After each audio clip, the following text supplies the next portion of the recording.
Good morning, everyone. Welcome, welcome, welcome to the 8th Annual CUNY Black Male Initiative Conference. We are holding the conference here at York College, Friday, October 4th, 2013. My name is Elliot Dawes. I am the University Director of the CUNY Black Male Initiative Program. I'd like to welcome everyone here today. Thank you so much for coming out and participating in what will be a day-long program on race, law, and justice issues. We are so grateful to have so many people who showed up, and we look forward to having an informative, interactive day with keynote speakers, panel discussions, all revolving around issues of race, law, and justice.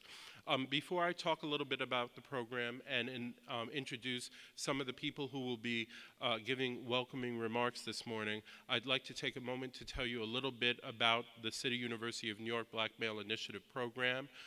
Founded in 2005, the CUNY BMI program has grown significantly over the course of the last few years, in particular with the generous support of the New York City Council. In particular, you'll be hearing some welcoming remarks from some key people who were involved in the establishment of the program and getting City Council financial support for the program. In particular, Councilmember Charles Barron, the current chair of the Higher Education Committee, Adonis Rodriguez, and of course, Leroy Comrie, who represents this district in Southeast Queens. All of these individuals were very much involved in creating the program, supporting the program, and making sure that CUNY had sufficient funds to implement 32 student development programs throughout the university on every single CUNY campus, including the CUNY Graduate Center and the CUNY Law School.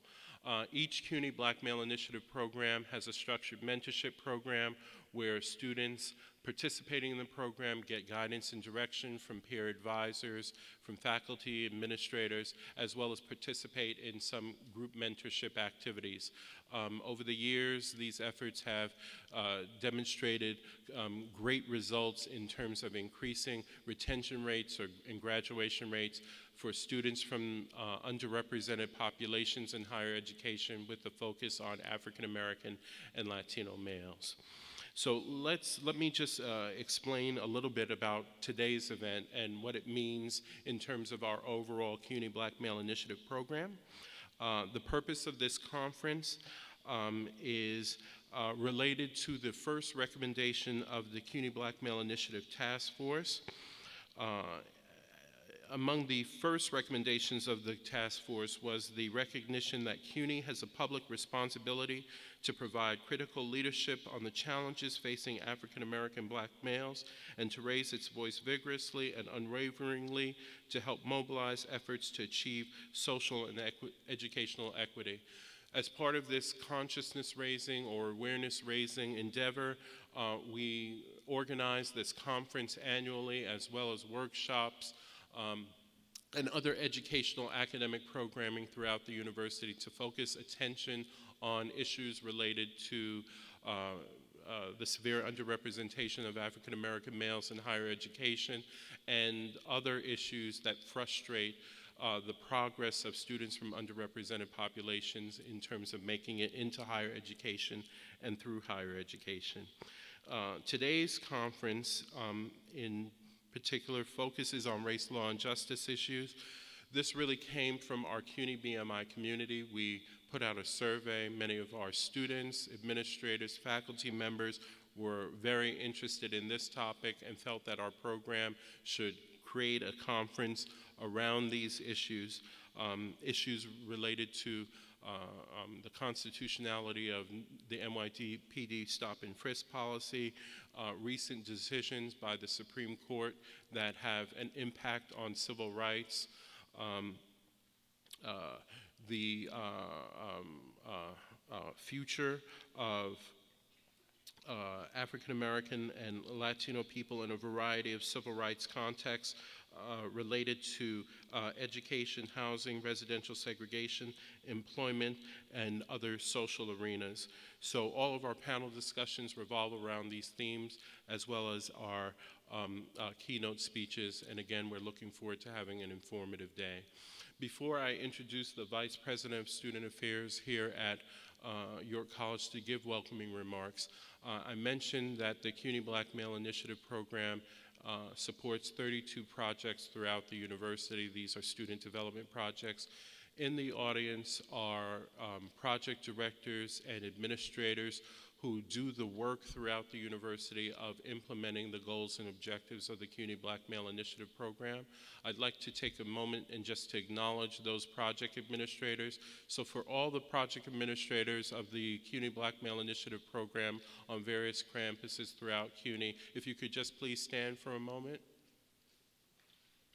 I'd just like to acknowledge all of these individuals who are doing the work throughout the university to support our students, to give them guidance and direction, and create pathways for our students to success, persistence through college, and ultimately graduating from CUNY institutions and making great contributions to our society. So we're very proud of all of the individuals, project administrators who work on our BMI program throughout the university, in particular Jonathan Quash, the director of the York College Men's Center, who you'll be hearing from in a moment. So without any further hesitation, I'd like to now introduce the Vice President for Student Development here at York College, Dr. Geneva Walker-Johnson, who has been very supportive of our BMI program and allowed us to have our 8th annual conference here at York College. So please give a warm welcome for Dr. Walker-Johnson. Good morning. Welcome to the City University of New York Black Male Initiative 8th Annual Conference. I am both proud and pleased to have the opportunity to welcome you, not only to the conference, but to York College as well. We are fortunate to have the freedom and opportunity to discuss the many issues that challenge all of us as individuals, as communities, and as a nation. And what better place to engage these kinds of matters than in a higher education institution? I again welcome you, and I hope you enjoy the conference. And now it gives me great pleasure to introduce Dr. Marcia V. Keys, the president of York College. Please join me in welcoming Dr. Keys to the platform. Thank you. So it really is good to be here this morning. And we at York are really deeply honored to be able to welcome so many of you to this annual conference. It's really an important day for us when we open our doors to our neighbors as close as Queens College. I know you're in the house, Queens College. Where are you? Yes? And then we've also opened our doors to folks who are neighbors, but not so close to us, from Fayetteville, did I hear? Yes, we have a group from Fayetteville. A very, very special York College welcome to all of you, whether you have come from near or far. We're really delighted to be hosts today. We know that the conference today addresses a very important theme, race, law, and justice. And I know that you're all going to be very, very engaged with this topic because we have some phenomenal speakers here for you today. I do want to acknowledge the work of our own York College Men's Center Director, Jonathan Quash, and his team for working so hard and well to put this together. Yes, absolutely. Whatever Jonathan does, he does very, very well. And we really, Jonathan, appreciate your leadership here at York, not only on this program, but in so many other ways. We're delighted to have the support of our central office colleagues, of course, and we really look forward to what we will hear today. Many of the topics are point of discussion in our Black and Latino communities and continue to be as relevant now as they were decades ago.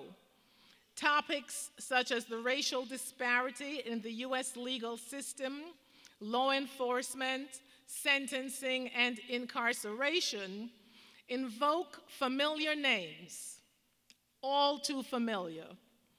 Ramali Graham, Sean Bell, Abner Louima, Amadou Diallo, names you will recognize of individuals who were killed or otherwise brutalized by overzealous individuals, whether they were citizens armed dubiously with the stand your ground, as in the case of Trayvon Martin, or others who were law enforcement individuals. We're fortunate in today, not only here on this day, but across the nation, to have activist leaders on our panel today, but as well activist leaders in national organizations like the NAACP, Bangelis, the Urban League, Mark Morial, Harvard Law Professor Charles Ogletree, Brian Stevenson of the Equal Justice Initiative in Montgomery, Alabama, and Sherilyn Eiffel of the NAACP Legal Fund, who tenaciously continue to fight for voting rights, civil rights, and fair application of the law across the nation. Of course, today you are also going to hear from Juan Cartagena, President and General Counsel of the Latino Justice of the Puerto Rican Legal Defense Fund, and Paul Butler, a law professor at Georgetown University Law Center. As a people, as a community, it is good that we have these activist leaders and intellectuals in our midst who continue to face the challenges and to help us understand what we must do. So, ladies and gentlemen, as President of York, I welcome you in behalf of our administration, our over 8,000 students, our phenomenal student leaders, some of whom are in the House, our faculty, and our staff. We hope that you have a very, very productive day. We know that these proceedings will indeed engage you. Thank you for being here.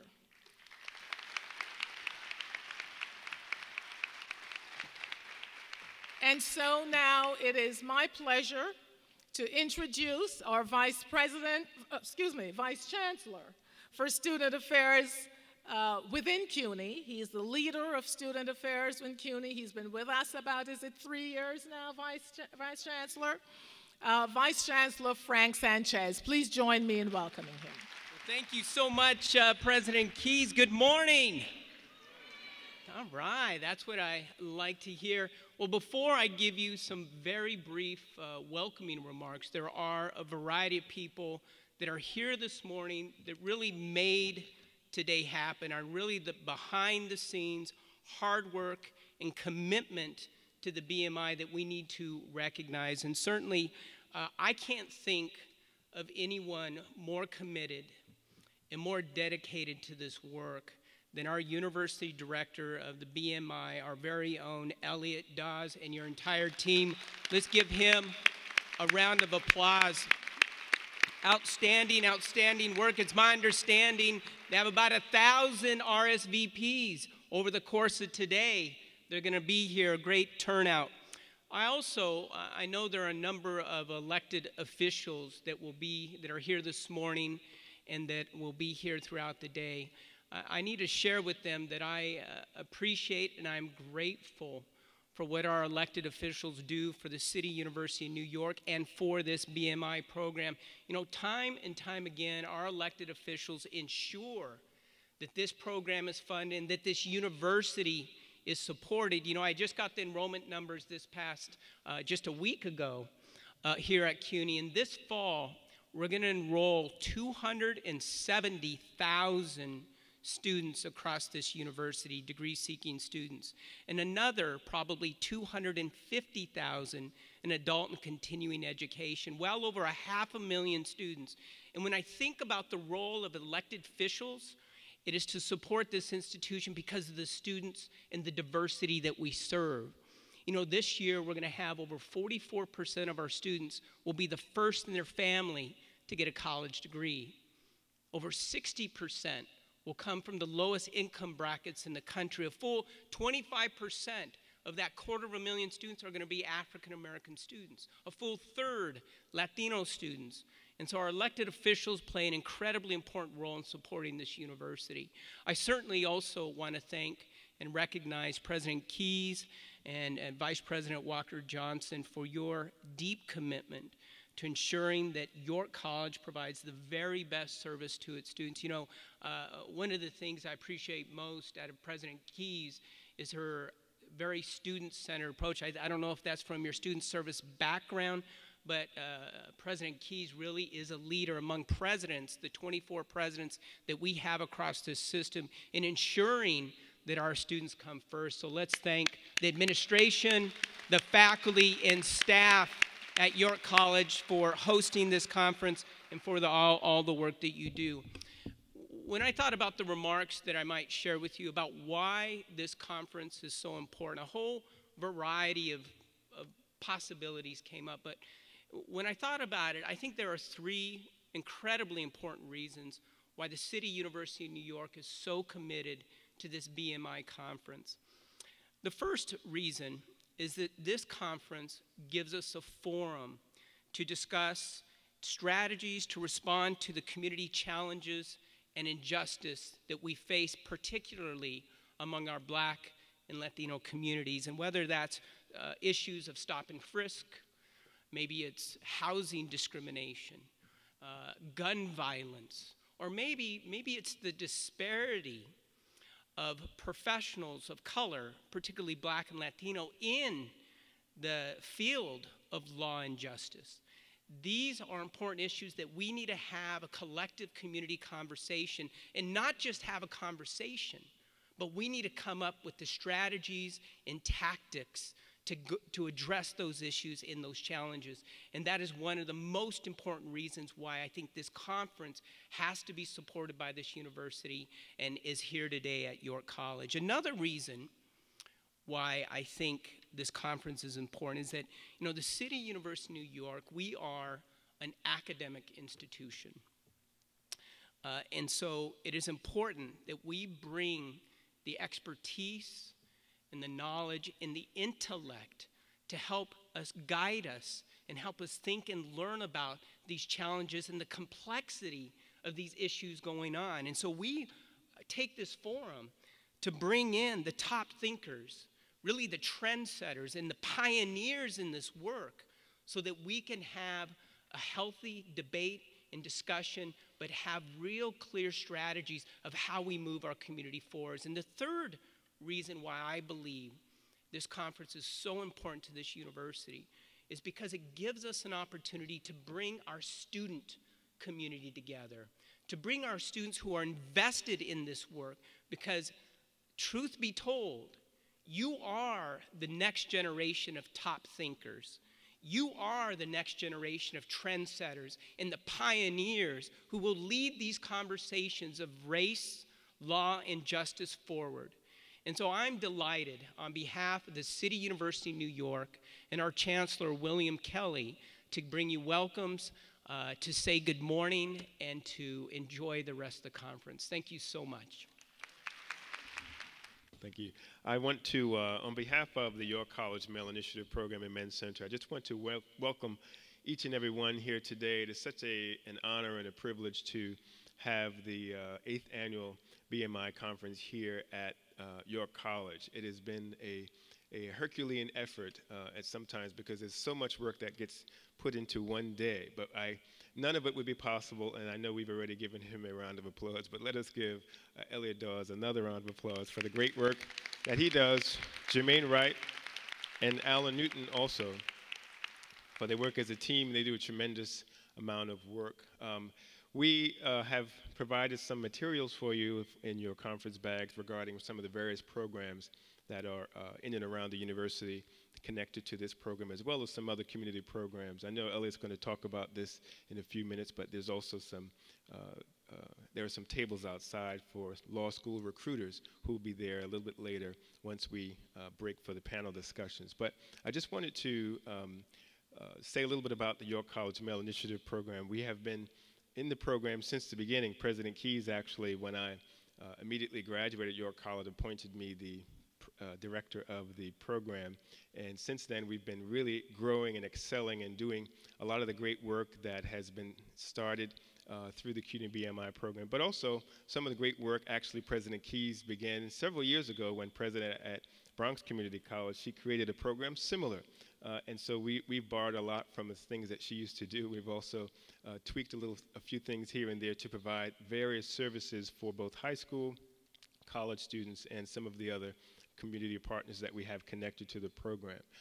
My staff and I, we're really thankful for everyone coming out today, and we are grateful for all of the many calls and email correspondence that we've gotten this week to try to make sure we have the best program possible. So that being said, I just want to offer, prior to us having our panel discussion, I just want to offer some logistical words if I could. We have several rooms that will be taking place with the panel discussions taking place across the campus in the Performing Arts Center, some that will be here in this stage as well as next door in the Little Theater. We're going to ask that each and every one, if you could possibly make sure that if you're in the main stage panel discussion, you come all the way down as close as possible so that when the panelists come up, we can converse with them. There will be Q&A mics at the front, which you'll see here. At the end of each panel discussion, you'll be able to ask questions of the panelists. Also, we have, because of the large number of individuals who have registered, some of the rooms may be really tight and fill the capacity. So we're going to ask your patience with us as we kind of pack the room a little bit. Outside of each room in the corridor or adjacent to the door, you will find a table provided with some beverages and snacks in the event that you are not able to get some of the breakfast across the street in the atrium. We'll be back here after our keynote speaker for this morning. We'll be back here after lunch for our afternoon keynote speaker and late afternoon keynote speaker as well. But again, we do really, really appreciate your coming today, and thank you so much. I'm going to bring back now Mr. Elliot Dawes. Thank you so much, Jonathan. Before we move on, I just wanted to make sure that we have on our program welcoming remarks from various city council members, but we're just not sure that they're here. So we will probably set aside time if they're not here right now to have them address the audience a little later. But if Councilmember Barron, Councilmember Comrie, or Councilmember Rodriguez, if they're here now, we'd like to hear welcoming remarks from them. But if they're not here right now, I think that we're going to go right into our program. One moment, please.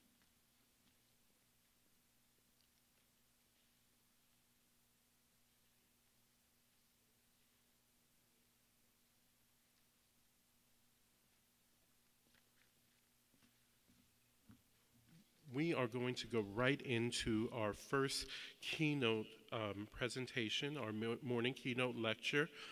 We are very fortunate this morning to have one of the nation's leading civil rights lawyers as our morning keynote speaker, who is the greatest person to open up a conference like this.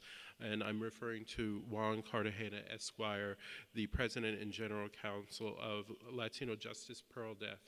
In addition to being involved in the current litigation over the stop and frisk policies implemented by the NYPD that many civil rights groups have challenged as unconstitutional and in violation of the Fourth Amendment, Latino Justice Pearl Deaf has been one of the civil rights organizations at the forefront of challenging that policy that has impacted heavily on many African American and Latino youth, particularly young men of color. In addition to that, Latino Justice Pearl Deaf and Mr. Cartagena have a wide array and experience of working on civil rights cases from a wide variety of areas. Latino Justice Pearl Deaf and Mr. Cartagena have worked on issues of mass incarceration, They've worked on housing discrimination, civil rights as it relates to education, equity in school funding, equal educational opportunity. This is a person who has a depth and a breadth in terms of his commitment and to his understanding and experience in the enforcement of our nation's civil rights laws and policies. Juan Cartagena is a constitutional and civil rights attorney who's the president and general counsel of Latino Justice PERLDEF, which stands for the Puerto Rican Legal Defense and Education Fund, one of the nation's leading civil rights public interest legal organizations representing Latinas and Latinos throughout the Eastern Seaboard. He won landmark civil rights cases in, as I said before, education, housing, voting, migrant, immigrant, employment, and other civil rights, and has worked to increase the number of Latino lawyers in the U.S. You'll notice at registration there were materials from the Latino Justice PERLDEF Law Day, which will be held this Sunday, in which over 100 law schools will be represented. So in addition to the civil rights litigation that Latino Justice PERLDEF engages in, they've also invested heavily in training future generations of lawyers who are committed to civil rights and to creating pipeline programs that are dedicated to diversifying the legal profession. Previously, Mr. Cartagena served as General Counsel and Vice President for Advocacy at the Community Service Society. He's a graduate of Dartmouth College and Columbia University Law School. Mr. Cartagena was also a municipal court judge in Hoboken, New Jersey, and currently lectures on constitutional and civil rights issues at Rutgers University in New Brunswick. His entire bio is in the conference program. We are so grateful to him for taking time out of his busy schedule to open up our conference and share some of his views and perspectives on recent developments in civil rights law and policy. Please help me in extending a very warm welcome to Mr. Juan Cartagena. Good morning. All right, you're here. I'm so happy to see all of you here. I am very, very pleased to be with you this morning. Elliot Dawes is doing amazing work, Jonathan Quash right here at York College, to continue this effort of the Black Male Initiative for so many years. I was fortunate enough last year to come to be a panelist at the event. I think it happened last year at Staten Island, and it was an amazingly powerful event with loads of information. And today's conference, I was looking to the panelists that are here and who are going to be speaking to you later on in workshops, equally strong, equally powerful, really provoking thought leaders in their respective fields. And I urge you to participate in as many workshops as you can as you're here throughout the day. I want to share with you a couple of points that I have been developing as I work on civil rights matters throughout the country. And in large part because I work, as you know, at Latino Justice PERLDEF, which was founded 40 years ago plus, to be a part of the social justice movement in the very same model that Thurgood Marshall created when he created the NAACP Legal Defense and Education Fund, otherwise known as Thurgood Marshall's law firm, right? And it was Thurgood Marshall who championed this particular, Thurgood Marshall, Robert Carter, so many other people, Constance Baker Motley, many, many excellent attorneys in the African American community who modeled this series of engagements with courts to try to have courts resolve the political questions that our elected officials were unable to resolve, and that is the integration and respect and dignity of the African American community in a panoply of civil rights and constitutional rights that have been afforded to all residents of the United States. All residents of the United States. And that particular model was replicated in the Latino community first by lawyers out of San Antonio, Texas, who created the Mexican American Legal Defense and Education Fund in about 1970, and then by Puerto Rican attorneys right here in New York City, who created the Puerto Rican Legal Defense and Education Fund in 1972. Ours is, in the Latino community, ours is a struggle, and it's a Latino civil rights struggle that is mirrored upon and learns all the lessons necessary to learn from the experience of Black America and its attempts to try to restore equality and the promises of the Constitution. Those lessons that we learn arm in arm with the Black community in this country have been significant for the development of Latino civil rights. And those lessons are the ones we apply today. We apply them today because effectively what we're doing is resisting. And in fact, that's probably the biggest word I want to share with you today, is resistance. Resistance from a culture of intolerance that continues to grow every year, despite so many gains on so many fronts by people of color. Resistance to an economic system that allows people who have worked very, very hard to be paid wages that are ridiculously low and allows 1% of the population to reap so many benefits from the so-called economic recovery. And resistance to this political stalemate in Washington, D.C. that makes it almost impossible to have rational discussions on a bipartisan basis with moderate and sensible elected officials. And that's the resistance that we are collectively involved in with so many members of the African American community. And in those common lessons that I told you before, we are learning as we go along and applying the best practices that we learn from the civil rights struggle in the African American community to the issues that are facing Latinos. Martin Luther King had this year, as we know, we celebrated the incredible anniversary of the March on Washington, and BMI was there, right? BMI was there, correct? Yes, you were. You were there to celebrate that. You were there to be part of that significant event and recreation and commemoration of significant events in U.S. history. If you started looking, and I started looking very carefully at the kind of thoughts and expressions that were being shared with the public back then, we started learning that in many ways that was the first step that Martin Luther King took, and the civil rights movement took, actually. The first step, not the beginning chapter, perhaps, and not the ending chapter, not the culmination, but the continuation of that dream. And in many ways, the life of Martin Luther King post the March on Washington is equally fascinating for its ability to try to incorporate the rest of people of color in this country in a larger campaign that he called the Poor People's Campaign. And in that Poor People's Campaign, he was rallying against what he called the three evils of racism, economic exploitation, and militarism.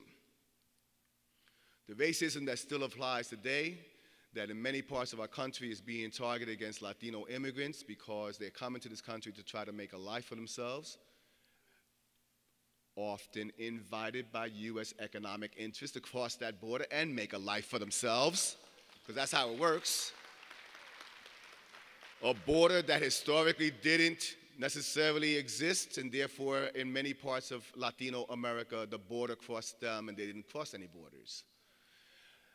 And that is the racism that exists today, the xenophobia, the intolerance of people who are different, who may speak English with an accent, who may look differently, who may walk differently, eat different foods, and dance to a different beat. The economic exploitation is inherent in all that. It's an incredible ability of American economic interests to actually survive, and it necessarily needs cheap labor. In order for it to run, the economic engine, cheap labor has to exist. And if Latinos are one, not the only, one of the sources of that cheap labor, then that is part of the economic exploitation that Martin Luther King was talking about. And finally, militarism. The militarism that we see overseas in those wars that we've waged in the last 10 years, the militarism that exists today at the border, with incredible amounts of excessive waste of public dollars out of trying to stop a border or create an impenetrable border that just will not be impenetrable as long as we continue to have those issues that I talked to you about with respect to economic exploitation, economic need. So how did Latinos get to this point? And that's where I want to share with you today, because the struggles in the Latino community on these issues is exactly the struggle that we're talking about. We got to this point because America's ability to try to expand its horizons when it started as a country had consequences. It had consequences on what the racial makeup was of America, and had consequences on the interrelationships between the United States as a sovereign country and the rest of the countries in its hemisphere. The imperialism that existed when the country's founding goes way back. Even back in the days of Thomas Jefferson, who it clearly said that he wanted that the United States should be taking over the entire hemisphere, all of North and South America, that he wanted to topple the Spanish crown and the Spanish holdings in the hemisphere piece by piece. Piece by piece. As Thomas Jefferson expressing the same views that Benjamin Franklin expressed right before him. The same views that then affected what we called in this country the doctrine of manifest destiny in the 1800s. This notion that Americans at that time, Anglo-Americans at the time, thought they were so racially superior to everybody who lived in this hemisphere that it was their God-given right to just take over land and take over territory, to expand the reach of the United States well across the land and into the southern part of the United States and onto the western shores of the United States. Those kind of issues reflected this kind of racialized other. So those people who were living in the United States and parts outside of the United States in the hemisphere, and if those people were made up of Indian stock, Native American stock, then those people were also deemed inferior. They were called imbeciles. They were called indolent. There were depictions of Cuba, Puerto Rico, the Philippines, of outrageous racial stereotypes. The same stereotypes that were used to express the manifestations of slavery were used to depict caricatures and depict inhuman forms of life throughout Latin America, the Caribbean, and all of the rest of the hemisphere. So if that guided America's expansion, then it also guided how the United States would treat the rights of Latinos once they were in the expanding boundaries of the United States.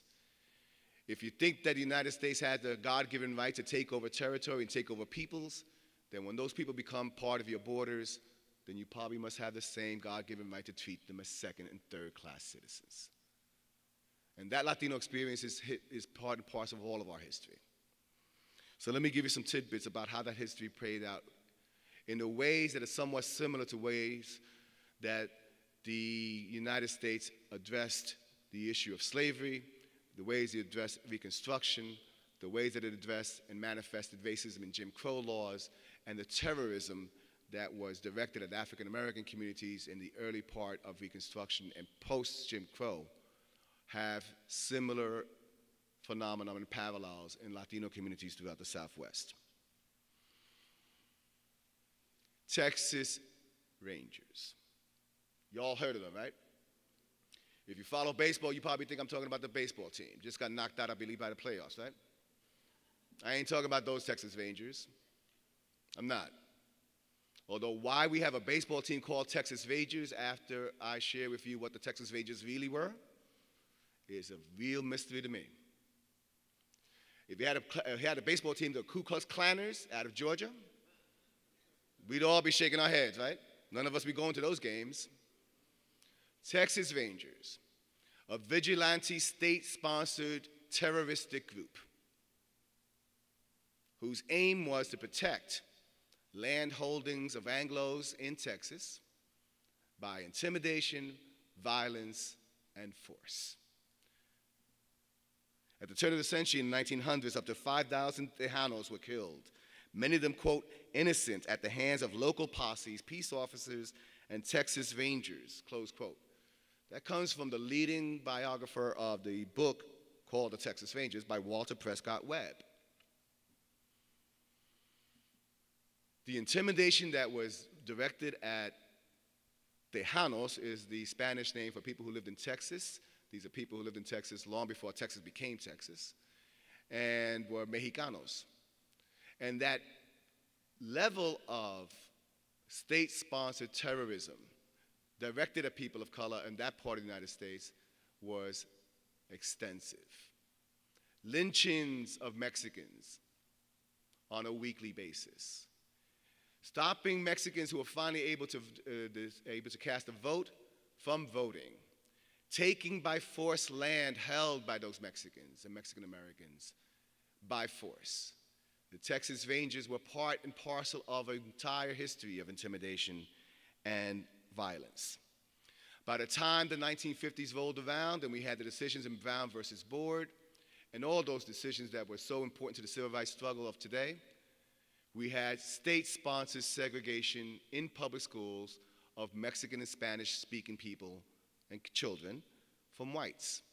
As far as California and all throughout Texas, segregated schools that would not permit Mexican or Spanish-speaking kids to sit next to white kids in public schools. Segregated public restrooms.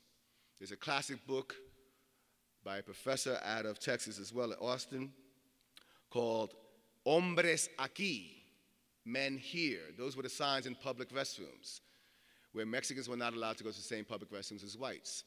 So the issue of how those things and those manifestations of racism developed and dictated the kind of changes in our law is exactly the issues that I want to talk to you about today. Throughout the development of U.S. law, the issue of race has been paramount and a very, very difficult issue to deal with. While America had an easier time to categorize, at least conceptually, the issue of black versus white, it had a much more difficult time of dealing with the issue of racism as it manifested by state laws when it came to Latino populations. So even if a handful or a portion of Latinos considered themselves white, in Jim Crow South, they weren't white. In Texas, they weren't white. They were treated as other white. And if throughout parts of the Caribbean, the issues of race and how they manifested, given the high number of mixture between the races in parts of the Caribbean, when those individuals came, Puerto Ricans, Cubans, and Dominicans came to the United States, those issues of race were dealt with differently. Because throughout the United States, the issue of race, as we all know, is not an issue of biology, because race is no longer a biological construct. It's a social science construct. There is no such thing as a pure race of any kind. These are social science constructs that therefore are defined by law. So if the law made it a crime to mix races and to have children of separate races together, then the law is by chance, by definition, dictating racial constructs as a feature of social science and social history and social issues. Interestingly enough, therefore, when we deal with American issues of Latino populations and those same parallels that I told you about before, we're dealing then with how America's foreign interests throughout the hemisphere get calculated. How they get calculated in the conception of law, development of law, and status quo. So, when Puerto Ricanos became a part of the United States and Puerto Rico became a part of the United States as a result of a war, so did Cuba, and so did the Philippines, then those issues started manifesting themselves differently. With the arrival of Puerto Ricans into the United States, especially here, right here in New York City, it became a whole different concept about how those individuals were to be treated. They started flexing political muscle as early as the 1930s and 40s, and that political muscle was fought back. And all of a sudden, Puerto Ricans had to satisfy literacy tests in order to finally vote in New York.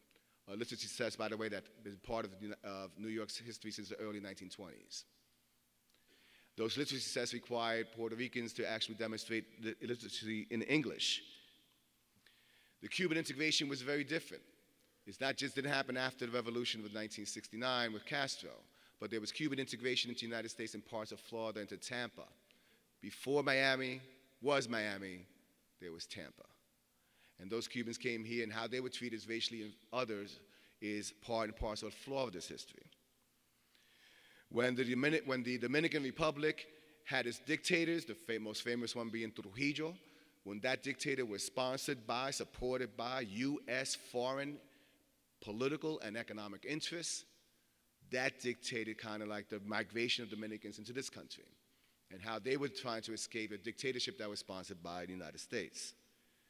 Same thing I could say about El Salvador. Same thing I could say about Honduras. Same thing I could say about Panama. Same thing I say about Colombia. In other words, the migration of these peoples into this country is only a consequence of U.S. foreign and economic interests. It's a direct consequence. It comes with the territory of trying to be the biggest, baddest imperialistic power in the country. Excuse me, in the world. Definitely in the hemisphere. So, interestingly enough, those issues become the backdrop of why I started doing this kind of work. I didn't become a lawyer just to continue the status quo, although law, as you know, exists to preserve the status quo. That's what law is about. If law was written by the people who are unemployed, we'd have a right to work. If the law was written by the unemployed, we'd have public works projects right now. If the law was written by the unemployed, we wouldn't have to argue whether or not we should be extending unemployment benefits.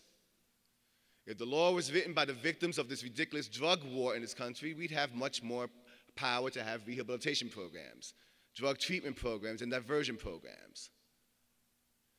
Stated another way, if the law was written by the people who are victimized by the law would be quite different. The reason I went to law, however, had everything to do with my upbringing. I grew up in Jersey City, New Jersey, raised by a single mom who worked in a factory as a union employee, sewing. I still don't even know what she sewed. But she came home sewing from work and sewed at the house. I will tell you this, that I had the biggest embarrassment of my life when I came home with my first paycheck as a lawyer, 1981, at the Puerto Rican Legal Defense and Education Fund. I got hired to become an attorney at the Puerto Rican Defense and Education Fund in 1981 at $21,000 a year. My mother had worked 40 years to get me through school. She was making $15,000 a year. I could hardly face her. I could not understand the implications of an economic system that devalues hard work and devalues people's sweat while others get rich off the backs of that hard work. So I went into civil rights work because it was the most natural thing for me to do, given the way I was brought up, in a household in which community work and faith were all part and parcel of what I was doing. I went into civil rights work because I was following the model of all my African American brothers and sisters who were before me. Because I grew up in urban America where the difference between blacks and Puerto Ricans was non-existent. When James Brown sang, "Say It Loud, I'm Black and I'm Proud," I sang every word of those songs. That's right. Puerto Ricans were singing all those songs. All those songs. When the riots hit urban America, as they hit Jersey City and Newark, where I live, we were all part and parcel of those things. When the Black Panther movement took off, and the Young Lords took off right after them, we were all part and parcel of those issues. We all saw the exploitation of Americans, residents, workers, citizens, and non-citizens alike, all through that prism of social justice. So it was only natural for me to continue to do the kind of work that I wanted to do, because I wanted to make sure that the benefits that I had were not wasted. I wanted to make sure that I was able to do something in return. Today I talk to lawyers, would-be lawyers and potential lawyers and law students and students of all kinds who may not even want to go to law school, but want to learn more about how civil rights and law affects their own lives. And I talk to them about how they give back and how you have to give back, regardless of whether or not you're going to be working at a law firm in Wall Street, in a corporate law department, as a prosecutor, as a defense attorney, or as a public interest attorney. It really doesn't make a difference where you land. What makes a difference is what you do when you land. What makes that difference is to make sure you give back. Lord knows that I would not have gone to those wonderful schools that Elliot talked about before. Dartmouth College up in New Hampshire, where I think I was the only one of 5 Latinos I met in 4 years. 5 of us in 4 years. Well, this young Puerto Rican dude went up there with a short leather jacket, and I looked good, but I was freezing my ass off. It's better to look good than to feel good, right? So I was looking good. I had no idea what I was walking into. In fact, I had no idea what I was walking into in a national college of an Ivy League type that Dartmouth was and is. That when I finally ran into all these white folk at Dartmouth, I couldn't understand how come they couldn't understand me. I said, I was yearning, give me some of the white folk that I knew back home. Let me see some Italians. Let me see some Irish folk. Let me see a couple of Jewish folk. At least they knew what a Puerto Rican was. No, I was in a different world. But you see, I was only there, and I was only let in the door because of affirmative action. Let's give a big hand out for affirmative action. Go ahead, clap it out. I was only there. I was only allowed in those Ivy League halls because of the struggle and the sweat of Black America, because of the struggle and sweat of Latino America, because they said that if you continue to ignore the lack of diversity in your universities, then you will continue to produce graduates who don't know how to deal with diversity. Continue to produce graduates who ain't never spoke to a black person because they never met one. Continue to produce graduates who have no idea what it is to eat rice and beans, dance merengue, dance salsa, speak in an accent. So it was affirmative action got me in, but I got myself out.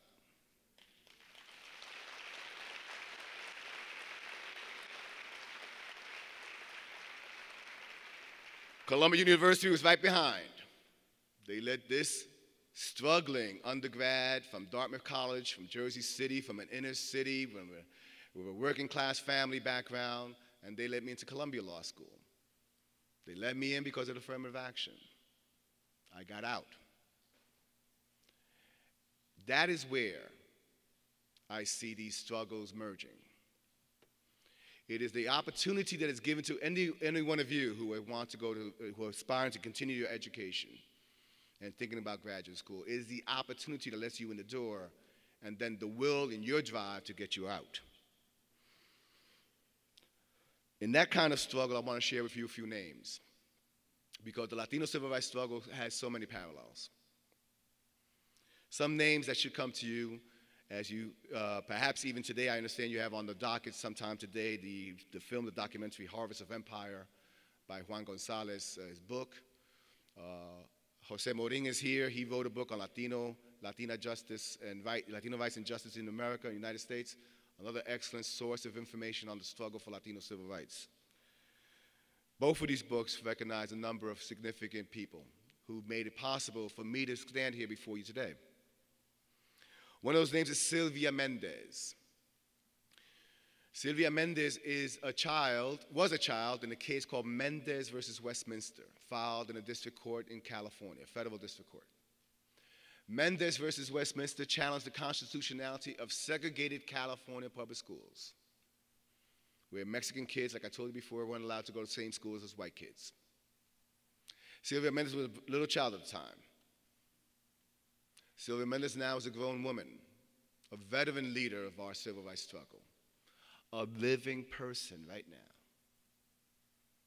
She goes around the country to talk about those issues, of how it felt when she was a young kid, about what she remembers why her Mexican father and Puerto Rican mother just said, it's unfair that I can't send my child to the school that's nearest to our house. A Mexican father who was an agricultural worker and a Puerto Rican mother who moved into a farm, rented a farm in California from a Japanese owner who was no longer able to continue the farm because the Japanese owner and his family was interned in a detention camp during World War II. Talk about parallels. They rented from the Japanese because the Japanese were no longer allowed to live there. Then they couldn't go to school there, their kids. And this is where it gets incredibly personal for me. Sylvia Mendez, I've got to talk to a couple of times at various conversations and panels like this one.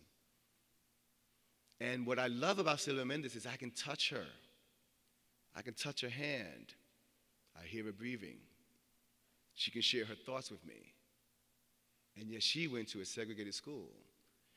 We teach civil rights in this country, we collectively, not people in this room, because you all know better. But the rest of the country teaches civil rights as if it was grainy black and white images on a small TV screen, as if it happened so long ago that we forget, as if it happened so long ago that we've passed it. No. Our great-grandparents and grandparents, the ones who are alive today, can tell us in personal eyewitness accounts about segregated America. We don't have to go that far back in history to talk about the racism and Jim Crow effects of that racism today. She won the case. Mendez versus Westminster is one of the first times the argument was made in a federal court that the segregation of children of minority races from the dominant white race inflicts an emotional harm, a psychic harm, on those children who are segregated. Those arguments were first advanced in an amicus brief filed by Thurgood Marshall and Robert Carter in that very same case, because Mendez versus Westminster was decided about 3 to 4 years before Brown versus Board. Before Brown versus Board. The arguments that were being honed and perfected and shined and polished and worked on by the NAACP were honed in those cases. So by the time they got to the Supreme Court, they were well polished and very effective. And finally, the Supreme Court, as you know, outlawed Plessy versus Ferguson and outlawed those issues. Plessy versus Ferguson goes back to Dred Scott. Dred Scott goes back to the issue of who it is that can be a citizen of the United States. We got the parallels. Dred Scott wasn't allowed to sue for his freedom in a federal court because federal courts were only open, their power, their jurisdiction is called, were only open to white citizens. And then he argued, well, I was born in the United States. And they've argued back, well, you're still not a citizen, even though you were born here. It took an entire civil war to establish what we call birthright citizenship. And birthright citizenship was born and created and adopted as a doctrine in this country because of the experiences of American slavery. Today, we have to defend birthright citizenship from attacks of the far right that now say that birthright citizenship should be done away with because too many Latinos are coming to the United States. Too many Latinos are here in the United States, and the fact that they're being born in the United States shouldn't necessarily mean that they're citizens of the United States. So now we have to defend birthright citizenship all over again. I've dealt with issues in New Jersey, as close as New Jersey, and in Florida as well, of, listen to this, U.S.-born citizens going to college and trying to get financial aid and a loan, and denied loans because even though they were U.S.-born citizens of college age, they were living in a household whose parents were undocumented. So now if your parents are undocumented, you don't get access to a loan, even though you were born in the United States. The young woman in New Jersey was from Guatemala. She had only visited Guatemala twice in her entire life. She was 20 years old by the time she applied for financial aid. Twice in her entire life and only for 2 weeks at a time. New Jersey Higher Education Authority said, your residence is because you're dependent on your parents, is your parents' residence. Since they don't have a residence legally in the United States, so your residence is Guatemala. Therefore, you don't get financial aid. The whole issues of how these parallels occur and how we have to use the same lessons and victories in the civil rights modality of black and white paradigms into this larger, more complex modality of how to deal with Latinos and Asians and others in this country is being revisited today.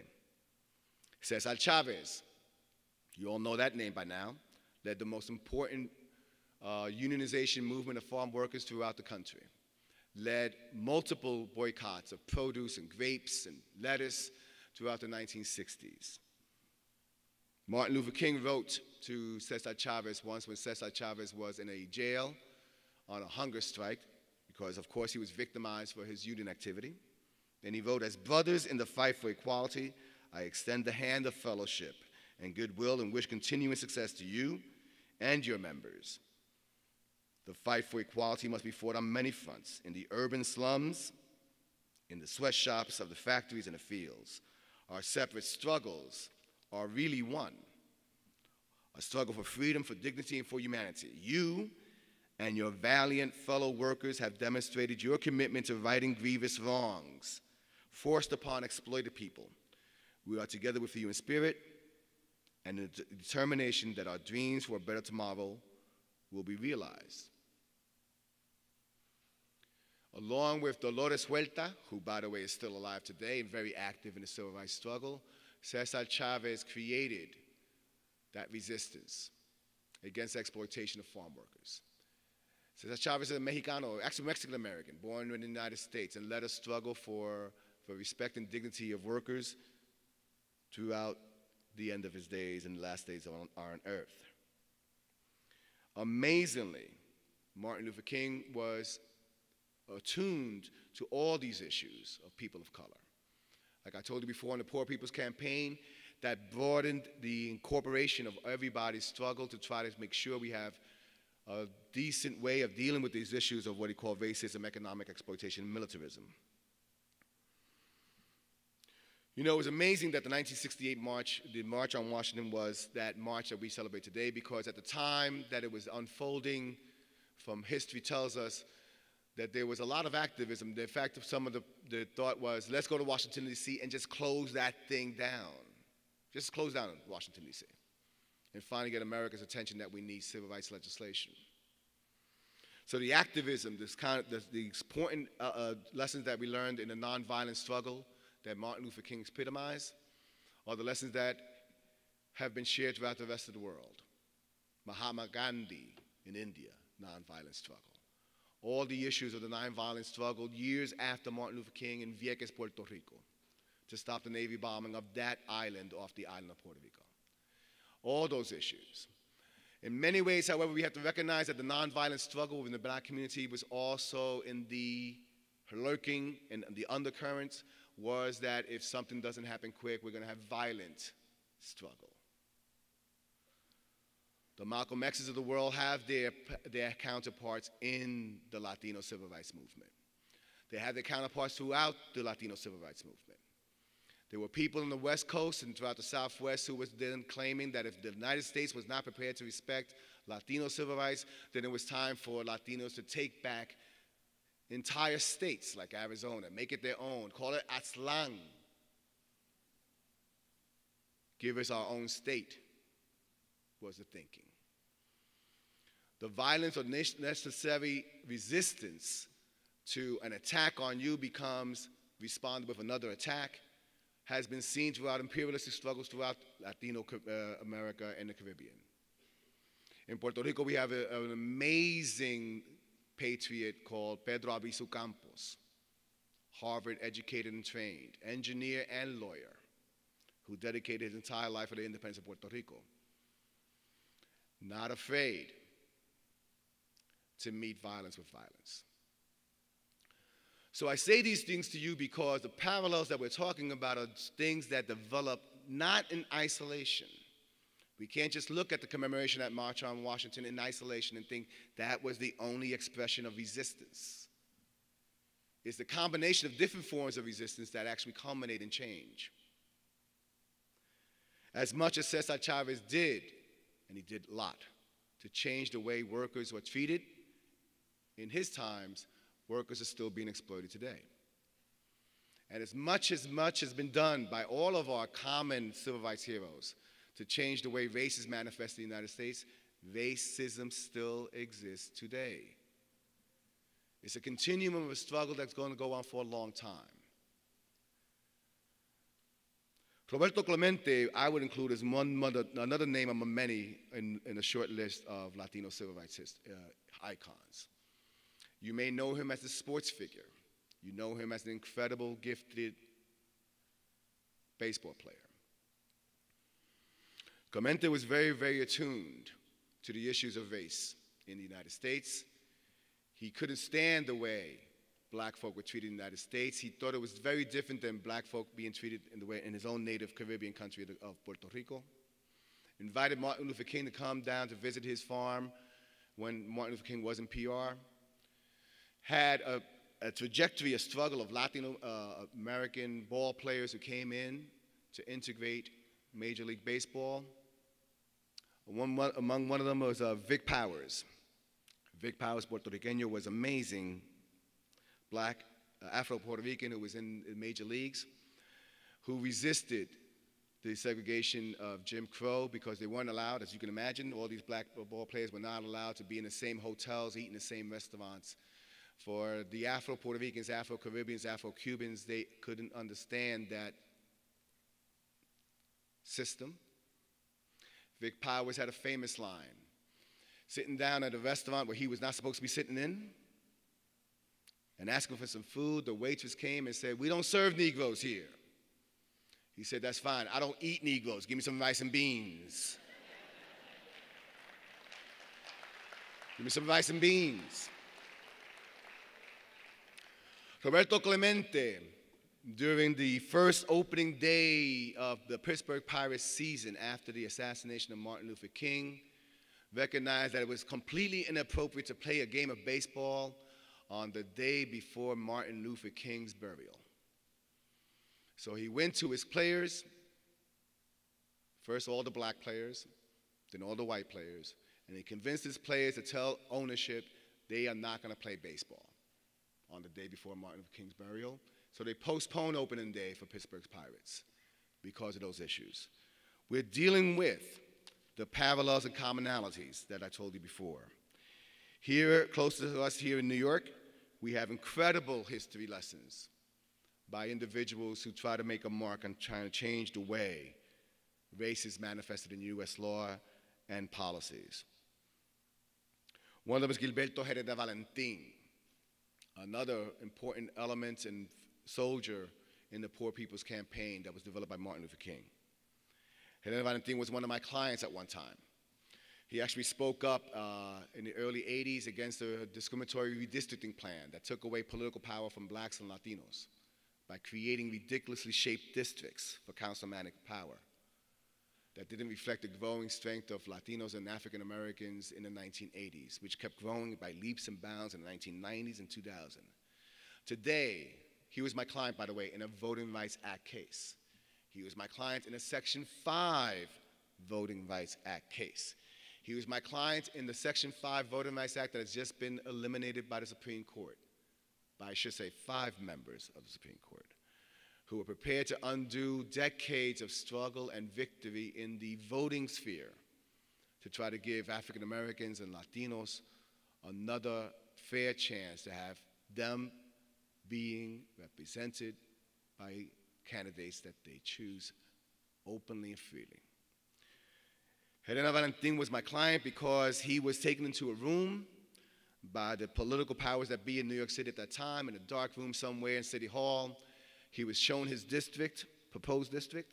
He wanted to run for re-election. And he noticed that his district didn't have his house in it. Hey, wait, I don't live there. He goes, yeah, we know. If you don't live in the district, you can't run in the district. So they told him, you vote for our plan overall, we'll make that little change and put your house back in your district. He said no. We filed a lawsuit along with another African-American activist named Mr. Heron, H-E-R-R-O-N, and along with my colleagues that I got to meet way back in the 1980s, Esmeralda Simmons from Medgar Evers College, Paul Wooten, Judge Paul Wooten now, who's back then was an attorney. We were young attorneys then filing lawsuits on behalf of blacks and Latinos throughout New York City to enforce the guarantees of the Voting Rights Act. It's that same Voting Rights Act that covers so much of the United States and parts of the Deep South. Same Voting Rights Act that probably covers a third of all Latinos who live in the United States. Covers 40% of all blacks who live in the United States. And it's now those jurisdictions now feel that they have the freedom to do what they want. As soon as the Supreme Court decided in Shelby County versus Holder that that provision of law was unconstitutional, immediately the Texas Attorney General said, well, we're going to dust off this voter ID bill that we've been dying to implement in Texas, and we're going to implement it ASAP. Weeks later, the governor of Florida, where my office does a lot of work in Florida right now, Governor Scott in that place said, well, we're going to dust off this list of ineligible voters because they're non-citizens, and we're going to make sure these non-citizens don't vote. The problem with the list is that it had many citizens on the list. Those citizens became our clients in different cases. The problem with the list was that they created lists based on who answered the question, are you a citizen, yes or no, 10 years ago when they applied for a driver's license. The problem with the list was they based it on data that was 10 years old when people answered the question, are you a citizen, yes or no, on a juror questionnaire that came to their home. They were using old lists. They were using old lists on purpose. You know that. You know that. It's not just a coincidence that these provisions of voter suppression happen just in advance of presidential and federal election cycles. It's not a coincidence that Florida cut back early voting when it knew that early voting was used more by blacks than whites or Latinos in Florida. That it was especially used on Sunday, so what? Of all the days they cut Sunday early voting. It's not a coincidence that in Florida they made it a crime that if you did street registration and didn't hand in that voter registration form from Joe Smith, who says, I want to finally register and vote for somebody that I want, if you hold on to it for too long, like 48 hours, you might be committing a misdemeanor. It's not a coincidence that in Florida, when that new governor, Scott, took office, he made it harder than his previous predecessor for individuals who got out of prison in Florida to finally restore their rights to vote. And today, Florida has the largest number of U.S. citizens who cannot vote because of a felony conviction. Over 1 million people in Florida alone. These things are not coincidences. Do you think that Texas wants to take out its new voter ID law because they think that there's a problem of voter fraud? No. You know what they think? They think there's a problem with too many people voting. And that's the issue that's being fought out, the battlegrounds of today. And those are the issues that didn't get captured in that Supreme Court decision. The Supreme Court actually sat there and said, we want current evidence of current discrimination in voting to justify Section 5's broad effect. It ignored 15,000 pages of testimony in Congress in 2005. It ignored the fact that Congress reauthorized the Voting Rights Act in 2005 with, get this, 98 votes to 0 in the U.S. Senate. A level of bipartisanship we'll probably never see again. Only 39 members of the House voted against it. The reauthorization bill was signed by a Republican president, George W. Bush. In the face of all that unanimity about that voting is still a concern, that voting discrimination still occurs, that voting discrimination is contemporary, that 15,000 pages of testimony that amply documents that throughout these parts of the country, the Supreme Court said, I still don't think it's current. So we now have that battle on our hands too. Hedera Valentin was one of those individuals that stood up for the Voting Rights Act, and he was one of our clients, and he did so bravely. He ended up winning that re-election, barely. Then he ended up getting voted out subsequently. Ended up retiring, going to Puerto Rico, and writing memoirs and books about his incredible struggle and history in the struggle for civil rights in New York City. Herman Badillo, who is his contemporary at the time in the 1960s and 50s, broke all kinds of barriers for Puerto Ricans in the United States, created the foundation for bilingual assistance in voting that is now used by Asian American communities, Native American communities throughout the country, and of course Latino communities throughout the country. Today, Luis Gutierrez in Chicago is one of the leading voices on immigration reform. A Puerto Rican voted out of the Puerto Rican neighborhoods of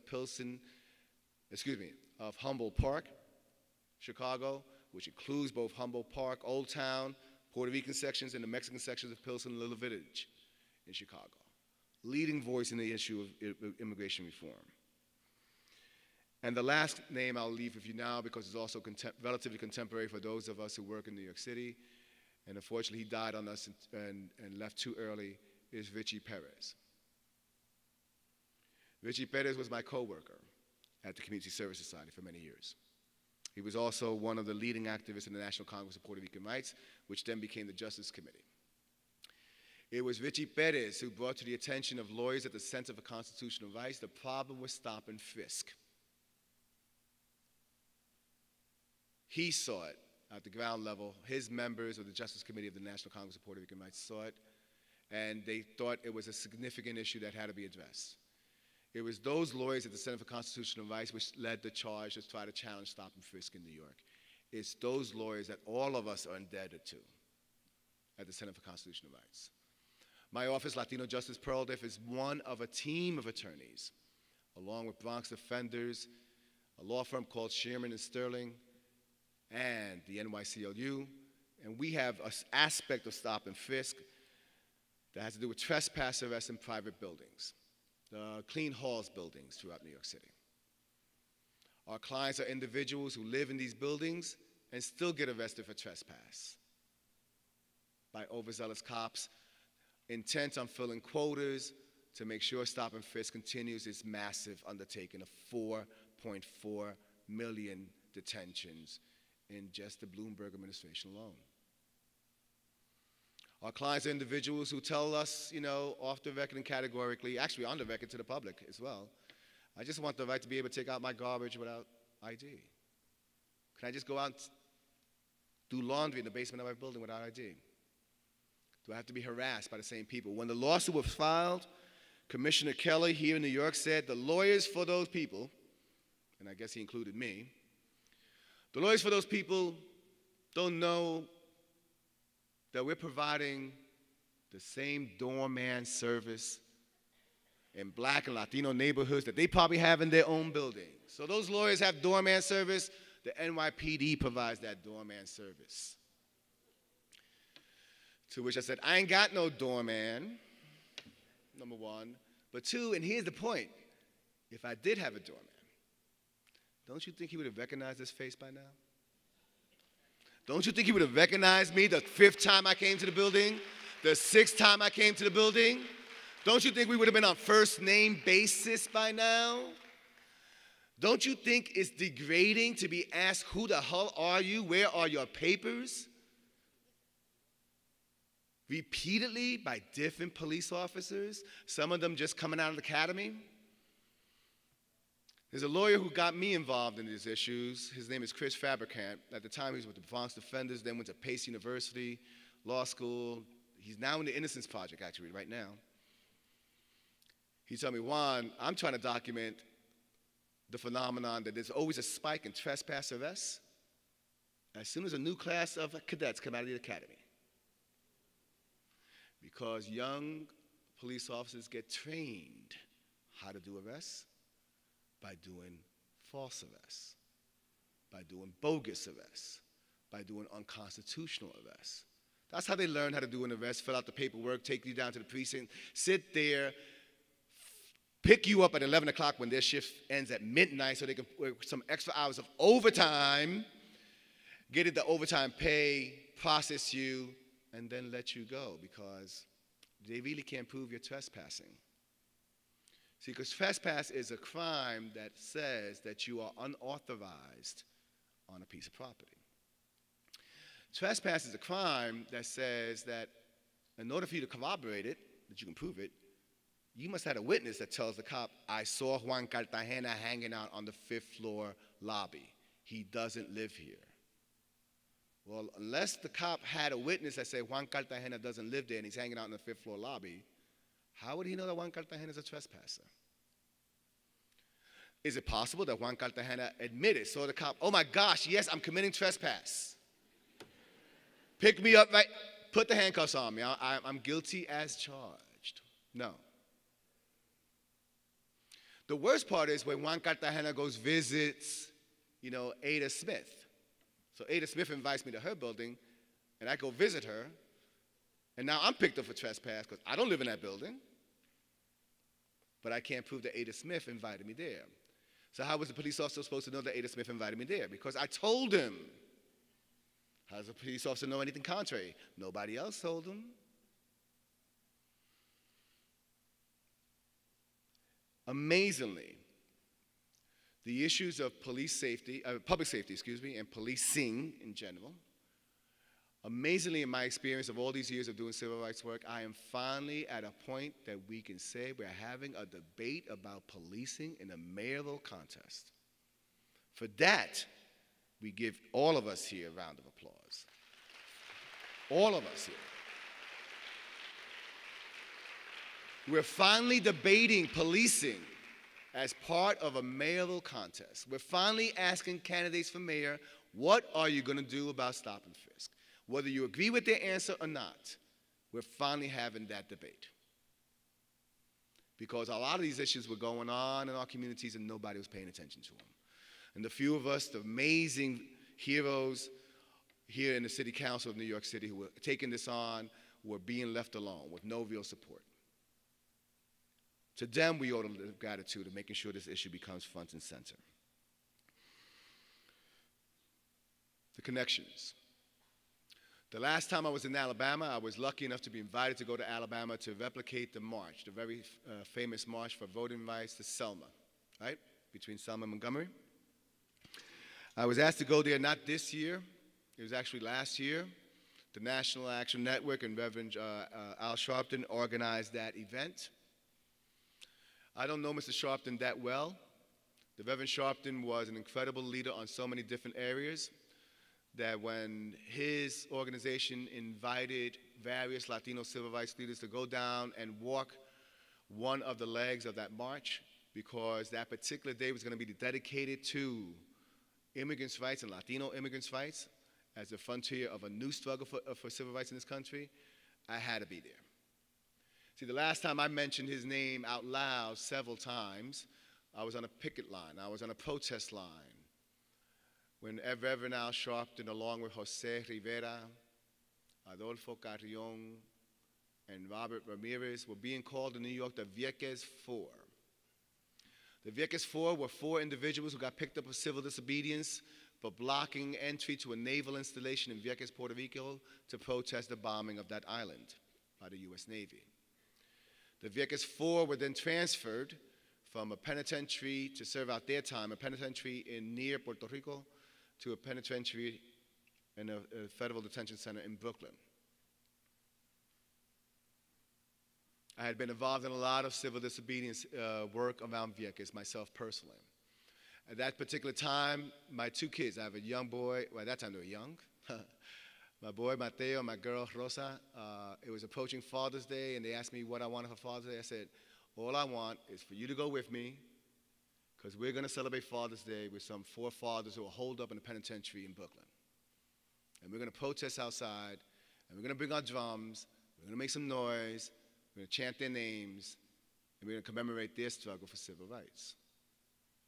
And Sharpton was one of those 4. He had no hesitation taking up the cause of Puerto Rico's attempt to stop the outrageous and atrocious bombing in an island that was inhabited by 9,500 inhabitants and civilians, that caused the death of 1 civilian that then sparked a protest throughout the world.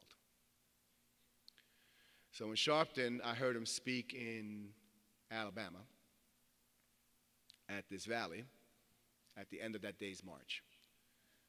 It was an incredible show of unity. You had a black gospel choir singing on one side of the stage and a mariachi band on the other side of the stage.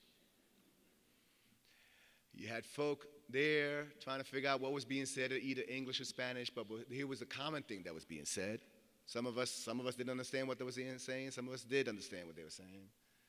Here was a common thing that was being said, that all the struggles are unified.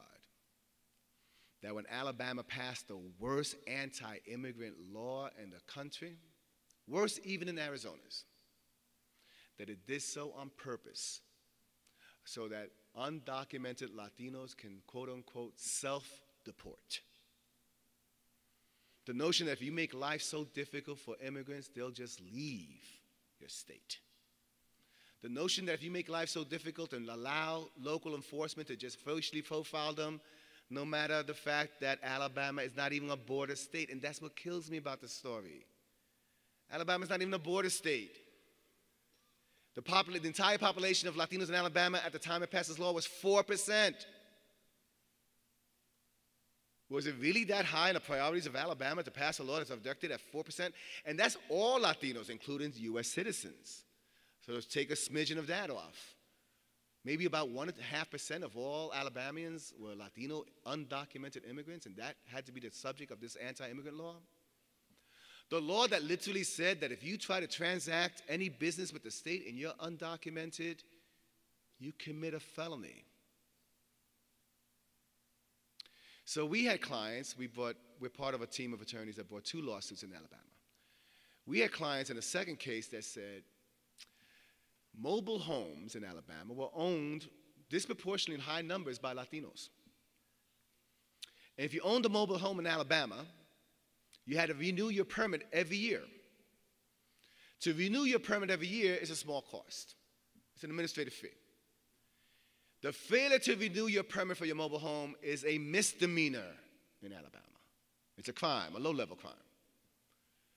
But now with the new law, if you're an undocumented person who owns a mobile home, you're either committing a misdemeanor by not renewing it or committing a felony because you tried to renew it.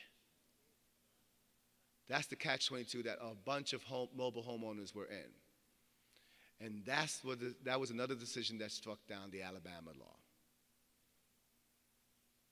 So when Reverend Sharpton got up to speak, he said, "Call me today Alfredo Sharpton." So I called him Alfredo Sharpton. But when he spoke truth. You see, the African American community in the black church, and particularly the black church in Alabama, was front and center to stop the abuse by Alabama authorities against Latino immigrants. And the African American community and the organized civil rights community was recognizing all of these parallels, was recognizing the need to go forward to try to ensure an inclusive America, was recognizing the need to make sure that we don't continue to engage in a racial profiling that continuously harms our country. Because it's one thing to racially profile you when you're in an airport. It's one thing to racially profile you when you're near the border. In fact, federal agents can use race to stop you if you're 25 miles within a border. They could definitely use race to stop you if you're in an airport. Happens all the time. The legal question is whether local law enforcement, your regular local police, your regular local sheriffs, can claim to enforce federal immigration law by racially profiling you in your home communities. And that's the legal question. So far it's been answered no. They have no authority. It's been answered that way repeatedly in this past summer by at least 4 different appellate courts. One of those court cases is the Fourth Circuit Court of Appeals that also includes Maryland. And I'm going to end with this. Maryland, Frederick County, Maryland has a sheriff by the name of Jenkins. We call Jenkins the Sheriff Arpaio of the East. Sheriff Arpaio is from Maricopa County, Arizona. He got sued by the U.S. Department of Justice along with Maricopa County because they were using race as a feature of profiling and stopping all Latinos on the suspicion that they were undocumented and therefore they had the authority to enforce federal law. A federal court in that case, Melendres versus Maricopa County, ruled that race cannot be used by local law enforcement in this fashion, that you cannot categorize a whole race of people just because some of them may be here illegally. 2, that being present in the United States without authorization is not a crime. Not a crime. And 3, that those police forces are local and they have no business enforcing federal law. So now move to the East Coast. Jenkins. We filed a lawsuit on behalf of a woman who was stopped by Frederick County Sheriff's officers, and all she was doing was eating lunch on a sidewalk near her job. In my office, we call it the eating while brown case. All she was doing, I repeat, was eating lunch. During her lunch break, walking distance to her job. The sheriff's officers approached her, started asking her questions. Two of them surrounded her. A third one came up in the car at the curb. Frederick County argued to the Court of Appeals that she wasn't arrested at that point. The Court of Appeals panel that heard that appeal, that argument that day, was made up of 3 African-American judges of the Fourth Circuit Court of Appeals. So if anybody's going to know about whether or not you're profiled or anybody else, likely it's going to be 3 African-American judges. These 3 African-American judges ruled eventually that she had no freedom to leave. Therefore, she was detained. So if she was detained, the question is, what causes the detention? If the answer is, we thought that she was here illegally, and she looked like someone who might be here illegally, I mean, come on. That's the essence of racial profiling. The notion that you can categorize a whole group of people just based on characteristics that are not individualized suspicions. In fact, it's the essence of the decision in Floyd in the stop and frisk case by Judge Shindlin over in Manhattan. You cannot categorize a whole race of people unless you have individualized suspicion that X, Y, Z is committing a crime, and therefore might be able to be detained under reasonable suspicion standards. Jenkins, the sheriff of Frederick County, Maryland, right before we filed the lawsuit was called Orellana Santos versus Frederick County. Santos is the name of the woman, her last name. She's an amazing woman. She got picked up, put in a federal detention center for 36 days nonstop, couldn't communicate with anybody, including her 2-year-old son. She was finally let go. They finally found her. An excellent agency called Casa de Maryland found her and provided assistance. We were part of the lawyers who represented her. And we were able to get a decision overturned. But here's the point. Sheriff Jenkins held a press conference about a week before the lawsuit was filed. And his press conference was to announce the arrest of the 500th illegal alien in Frederick County, Maryland. So this guy's holding press conferences because he's reaching these numbers. When the Court of Appeals decision was rendered this summer, Frederick County government, the Commission of Frederick County, passed a resolution applauding and reaffirming its confidence in the Frederick County Sheriff's Department. Now, they just lost the lawsuit at the appellate level, but they were passing a resolution showing their complete confidence in the Frederick County Sheriff's Department. Every step we take to ensure the promises of this country's Constitution are equally accessible to all of us, regardless of our status, our accents, our languages, our color, our gender, or gender preference, is constantly met with that backlash. Yours, ours, job is to make sure we resist and to make sure that we use our God-given talent, our hard work and skills, and those opportunities that come to us, that we know how to take advantage of them, know how to deal with them, and know how to make this country the country that we know it can be. Thank you very much.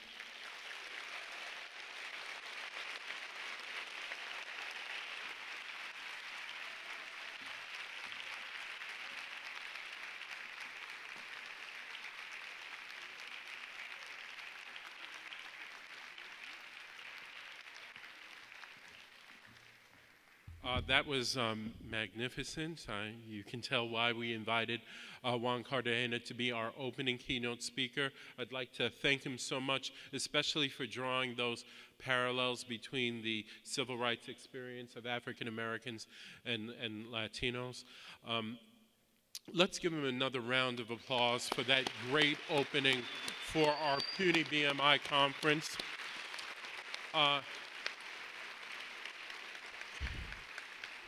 If Mr. Cartagena is willing, then maybe he's willing to take one or two questions from the audience. So does anyone have any questions for our morning keynote speaker? Or comments or observations?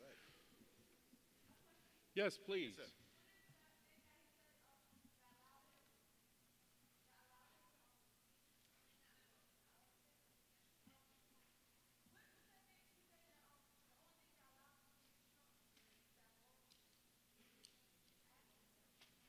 which law are you talking about? Affirmative action. Do you want some? Sure, affirmative action. The question was, what was I referred to that allowed me to get into the door at the schools that I went to? Yeah. Affirmative action was, as you all know, the incredible efforts by American universities to use race as one factor in deciding whether or not you could be admitted to a school. As one factor. Not the only factor, but as one factor. And the schools have been doing that for decades. They get challenged in the Supreme Court every once in a while by individual students who believe that the use of race should never be allowed, even if it is to help racial minorities, that it should never be allowed. And that argument is part and parcel of an argument that says that we should be operating in a colorblind society. The problem with the argument is that we're not yet at the mountaintop that we've been looking for. The problem with the argument is that we have yet to get to a point in which we have anywhere close to parity in terms of our college campuses. And the other problem with the argument is affirmative action exists to ensure we have a diverse student body because the product of education is to produce well-rounded, intelligent students.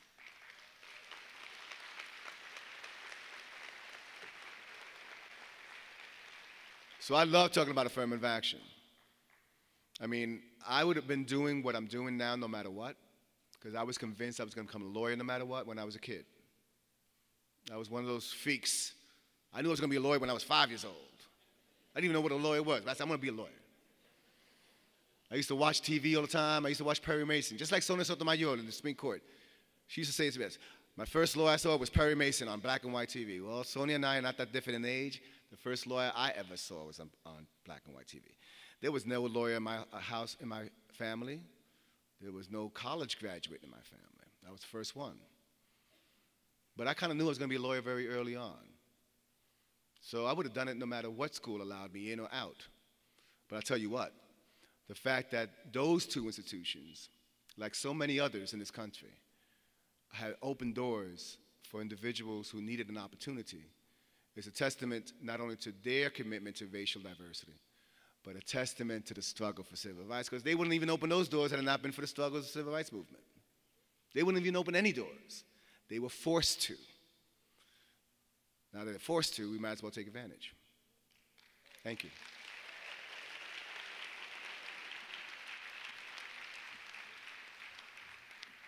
Any other questions or comments for Mr. Cartagena?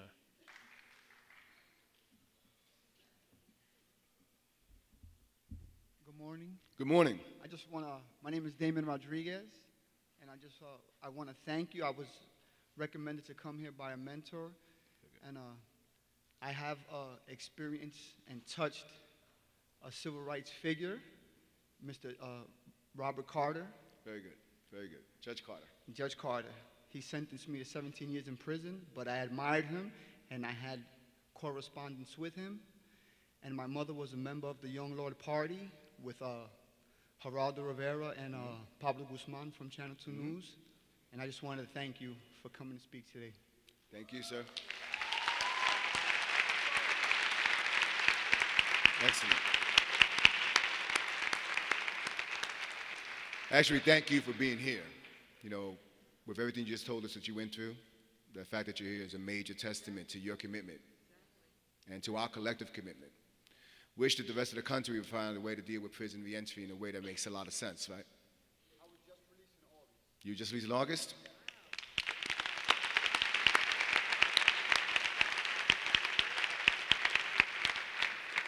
I had a chance, I was part of a team of attorneys along with the NAACP Legal Defense Fund about 9 years ago now to represent prisoners in New York State who were suing to restore their right to vote, even behind the prison walls. We filed a lawsuit. We actually picked up a lawsuit. It was filed originally by Joseph Hayden. He filed it pro se, and then when he was inside, when he came outside, he was on parole, but still not allowed to vote. And then we picked up the case and became his attorneys, and I was one of his team of attorneys. And I will tell you this, brother, the prisoners that I met, when we were interviewing them to see if they could be willing to become our clients, the ones that had it most together were those individuals who had been there for a long, long time. Some of them were lifers. Some of them had committed some very serious crimes.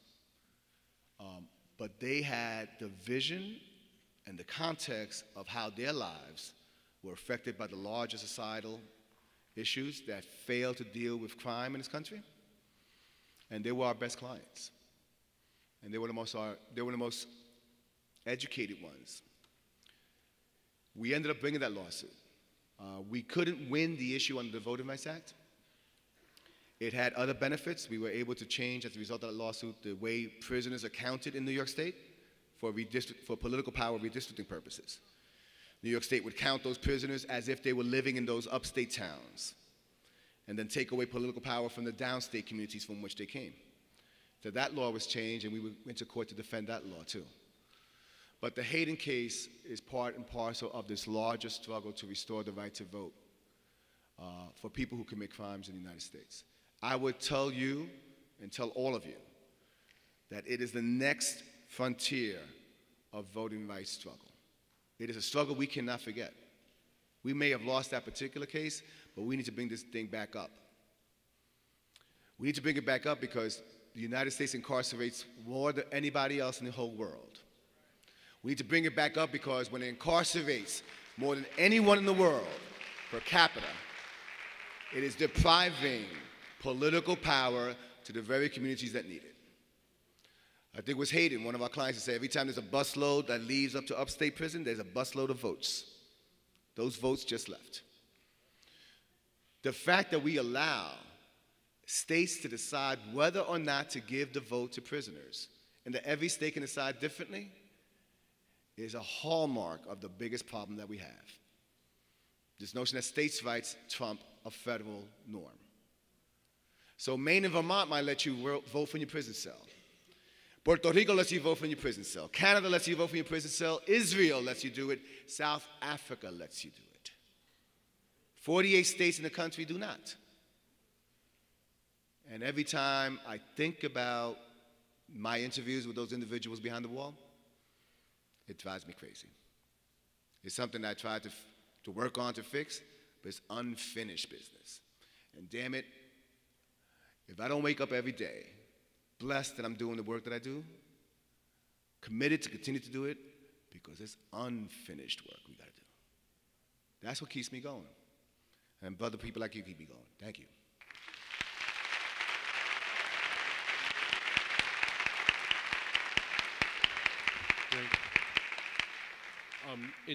In addition to those comments, I just wanted to also mention that with the generous support of the New York City Council, the CUNY Black Male Initiative Program supports at least 2 higher education reentry programs. So it's incredibly important that once released, we want to make sure that people with criminal justice histories recognize that they can continue on in college, right? And we want to see you in college. So we have 2 programs. One is called the College Initiative. There's information about that in your conference brochure. The other program is called Future Now at Bronx Community College, led by Elizabeth Piams. These are programs that serve majority people with criminal justice histories and create pathways for them into higher education, specifically into CUNY community colleges and beyond. We have college initiative students who are earning their master's degrees, earning PhDs. We have one college initiative student, well, two of them actually, who entered law school recently. So I think that it's important for us to recognize that we need to support educational programs that give people a second chance and allow them to be able to access higher education. So thank you for your support of working with people with criminal justice histories during this era of mass incarceration. That's an incredibly important topic. Any other questions or comments for Mr. Cartagena? One more. Good morning. Good morning. Juan, thank you so much. You're very welcome. It's an honor and a blessing to be here and to hear you give life-saving information. Thank you. That has opened a lot of eyes in a lot of areas. My name is Rayford Hicks. I'm 67 years old. I'm a retired, credentialed in substance abuse alcoholism counselor.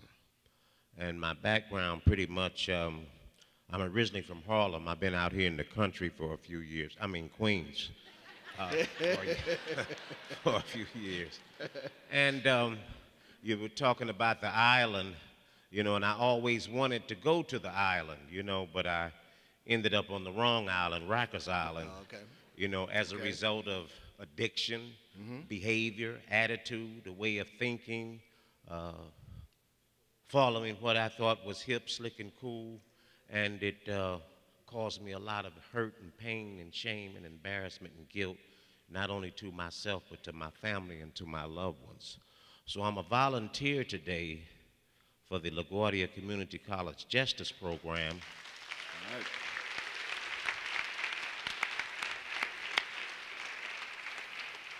Where it was mentioned about the importance of giving back. It's no way in the world that the blessings that I have been given to come through the criminal justice system, to receive my associate degree from Manhattan Community College back in the 60s, and to become credentialed in the field of substance abuse and alcoholism, it's no way in the world, being retired, that I could just sit home and chill. You know, it would be an embarrassment and a disgrace and be turning my back on the very essence of the God in me. It's a must that I give back and continue in the struggle as what you were speaking about. I hear that. And thank you so much. Thank God you. bless. Thank you very much. God bless y'all. Another round of applause for Mr. Cartagena. Thank you so much for opening our 8th annual CUNY BMI conference.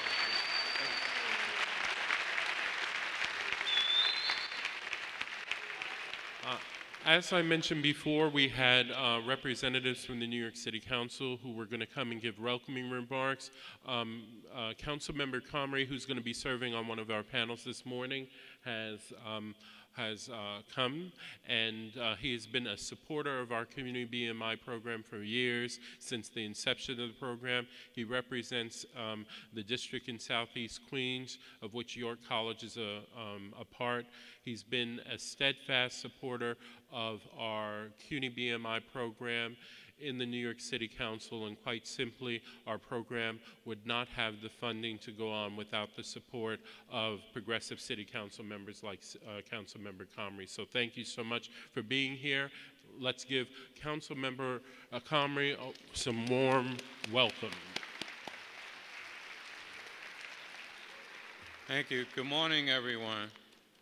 It's good that all of you are here today. I want to congratulate York College for hosting the citywide conference on BMI. I want to say that I'm very proud of the fact that I was one of the council members, along with Councilmember Barron, Councilmember Bill Perkins at the time, William Perkins, he's now State Senator, Councilmember James Sanders, that worked to fund initially the BMI initiative throughout CUNY. And I've been proud that as Deputy Majority Leader of the City Council, being the point person to ensure that this program has been continued to be funded through city council funds since 2005. We funded the Black Male Initiative so that we could support and create a support mechanism for young people coming into CUNY that would have an opportunity to work in the college to ensure that you had a support system and an understanding of what your responsibilities would be so that you could be effective graduates. And it started as a Black Male Initiative, but it has since grown to be a CUNY-wide initiative to help young people all together. So I want to just let you know that we in its council have been thinking of changing the name to expand the new reality that it's no longer just a Black Male Initiative, but it is truly a youth initiative and an empowerment initiative to make sure that people that are entering CUNY can graduate and also not just graduate, but get the experience, the involvement, the exposure to people like your great keynote speaker. Let's give another round of Jose Calderon.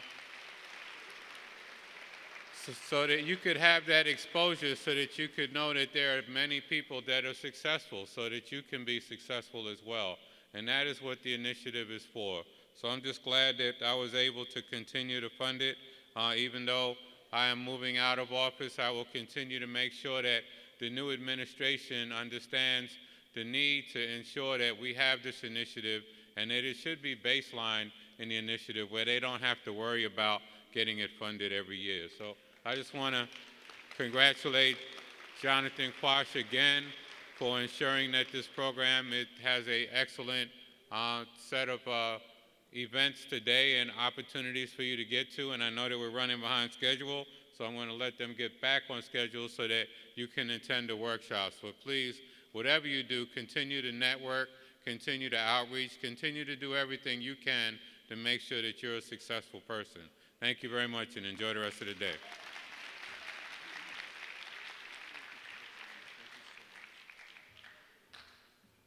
Before we move into the workshops, I was asked by students here at York College for a brief period during welcoming remarks, so I just wanted to call those students as well as representatives from the York College Men's Center and the Pi Eta Kappa Honor Society to the stage. So could Bukola Ogunmola and Emmanuel Thaluzma please come to the stage?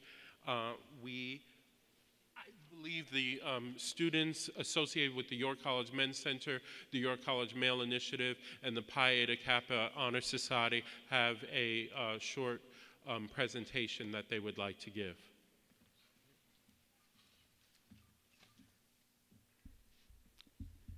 Hi, good morning, everyone. My name is Emmanuel Thaluzma. I'm actually a graduate of York College, and they say that a great leader is one who sees greatness in those who don't even see it within themselves.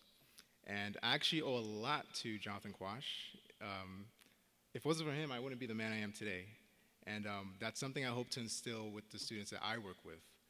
So I just want to give this opportunity to actually thank him for his time, patience, and endless dedication. So a few of us here would like to present him with a plaque for everything he's done here for the students of York College.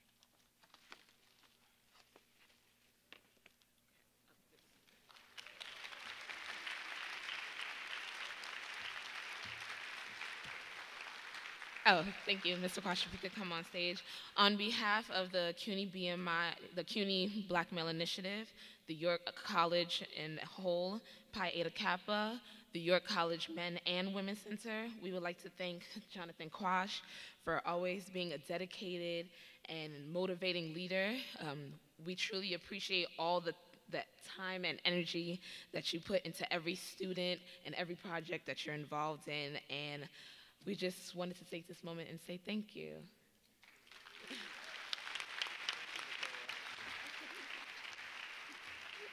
Thank you guys very, very much. I don't want to say anything else. Thanks.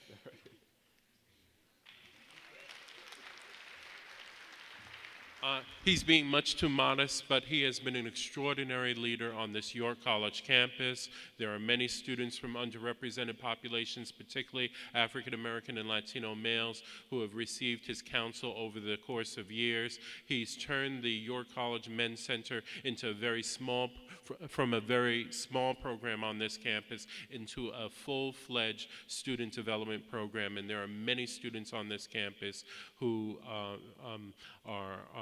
beneficiaries of his support. So again, let's give a round of applause for Jonathan Quash for his amazing leadership of the Black Male Initiative efforts on this campus, York College. And what I'm looking for is for those who are up there to move down. So as you continue to try to do that, we're going to begin our program. And we know people are still coming from the panel discussions, but we don't want to hold you too long because we still have our keynote speaker for the late afternoon, which I'm introducing right now. But I want to firstly just remind you at the conclusion of this keynote presentation, we have dinner for everyone immediately outside in the lobby. So you will see a buffet set up to your left. When you walk out of the lobby, to your left, both by the little theater and in the corridor to the left, you'll see 2 stations of food, so you're able to move around and get food from various spots. But we hope that you can stay with us and kind of, continue the conversation that we're about to have. A few short years ago, the college was fortunate enough to have as its first distinguished lecturer our next speaker, Dr. Ron Daniels. He was someone who was very, very well known in the community and on radio. You can catch him through various radio programs, through television programs, and at quite a few different speeches and conferences, things throughout the country, based upon his work that he does on some of these very same issues that we're discussing here today. But when we got him at York College, we were extremely, extremely delighted and pleased that he was able to find his home here with us. He is the director of the Institute of the Black World 21st Century. His bio is in the program. I'm not going to read that for you because that's his extensive bio, very, very long bio, because he's done so many wonderful things. But I'm pleased to be able to say that he's also been a great friend to the York College Male Initiative Program. He has helped us in many, many ways as far as with our programs like today, as well as previous events that we've had in the past as well. He is probably not known for this one thing, but he's one of the best fishermen that I've ever met in my life as well. Because he and I know we both love to fish, but that's something that he doesn't put on his resume. But this guy can fish, let me tell you. But I promised him I would not do too much in terms of a big buildup or as a big thing, because he doesn't like a lot of hoopla. But one thing that I do know is that at one time Rome had Caesar, England had Churchill, France had de Gaulle, Jamaica had Garvey, India had Gandhi, America had Martin Luther King, but York College and the world, we have Dr. Ron Daniels. Let us give him a round of applause as he comes. Well, let's give it up for Jonathan Quash. You can do better than that. Let's give it up for Jonathan Quash in this incredible conference today. All right. And Jonathan is absolutely right. I started to call him. I got so much work on my plate. Apologize for not being here with you earlier today, but the weather was looking so good, Jonathan. I was looking towards a fall escapade up to our little bass pond up in the Catskills, but alas, my Saturday has been crowded out with more work, and so I'm not able to do that. Let me first of all say that it is a real privilege to be with you. This has been a long day, no doubt. But as I had an opportunity to sort of sample some of the panels this afternoon, I was extraordinarily impressed with the quality of the discussion, the attentiveness of your engagement. And so I'm very proud that your college has hosted this session, and I think it is among the best that the Male Initiative has ever had. So let's give it up again for the organizers one more time. In that regard, I've already acknowledged Jonathan Quash. I'd like to also acknowledge the director from CUNY, Mr. Elliot Dawes. He's here. All of the keynote speakers who have preceded me today, the panelists. I'm sure there were elected officials who came through. I had an opportunity to go to the session on gentrification, and for the very first time in recent history to hear Councilman Reuben Wills. I don't know whether he's still in the House or not. He may have had to move on, but I was quite impressed as well with his presentation. And so we have had really some wonderful people put this together today, all of the panelists as well. Before I get into the meat of my presentation, I want to make a couple of sort of announcements about activities that I'm involved in. One is, and Brother Dawes, I want you to think about this too, because one of my dreams since I've been here at York College has been to, well, one of the things that I do is to share experiences with students. So in 2008, I took a group of students to the State of the Black World Conference in New Orleans. They had a chance to go to the Lower Ninth Ward and to see firsthand the ethnic cleansing program that's about underway in New Orleans, and in fact has been relatively successful. Right after the earthquake, I actually took a student from York College to Haiti. Most recently, we had a student who went with us to the State of the Black World Conference at Howard University.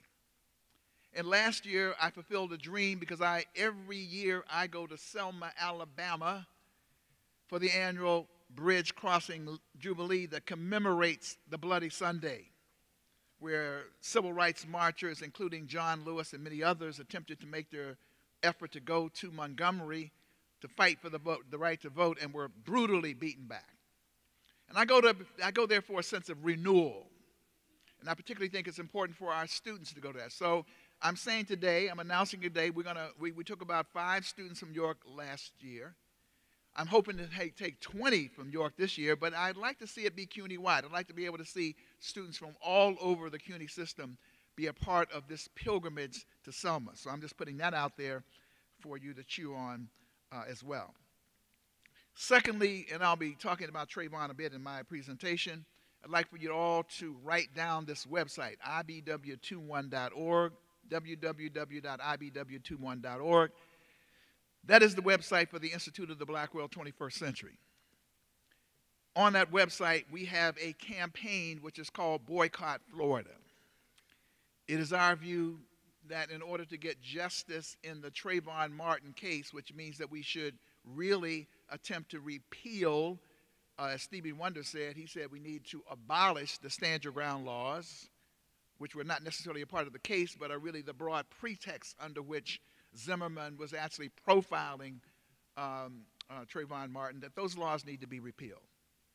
And that we can march on ballot boxes and get that done, but we also can do what Martin Luther King and them did with the Montgomery bus boycott and beyond.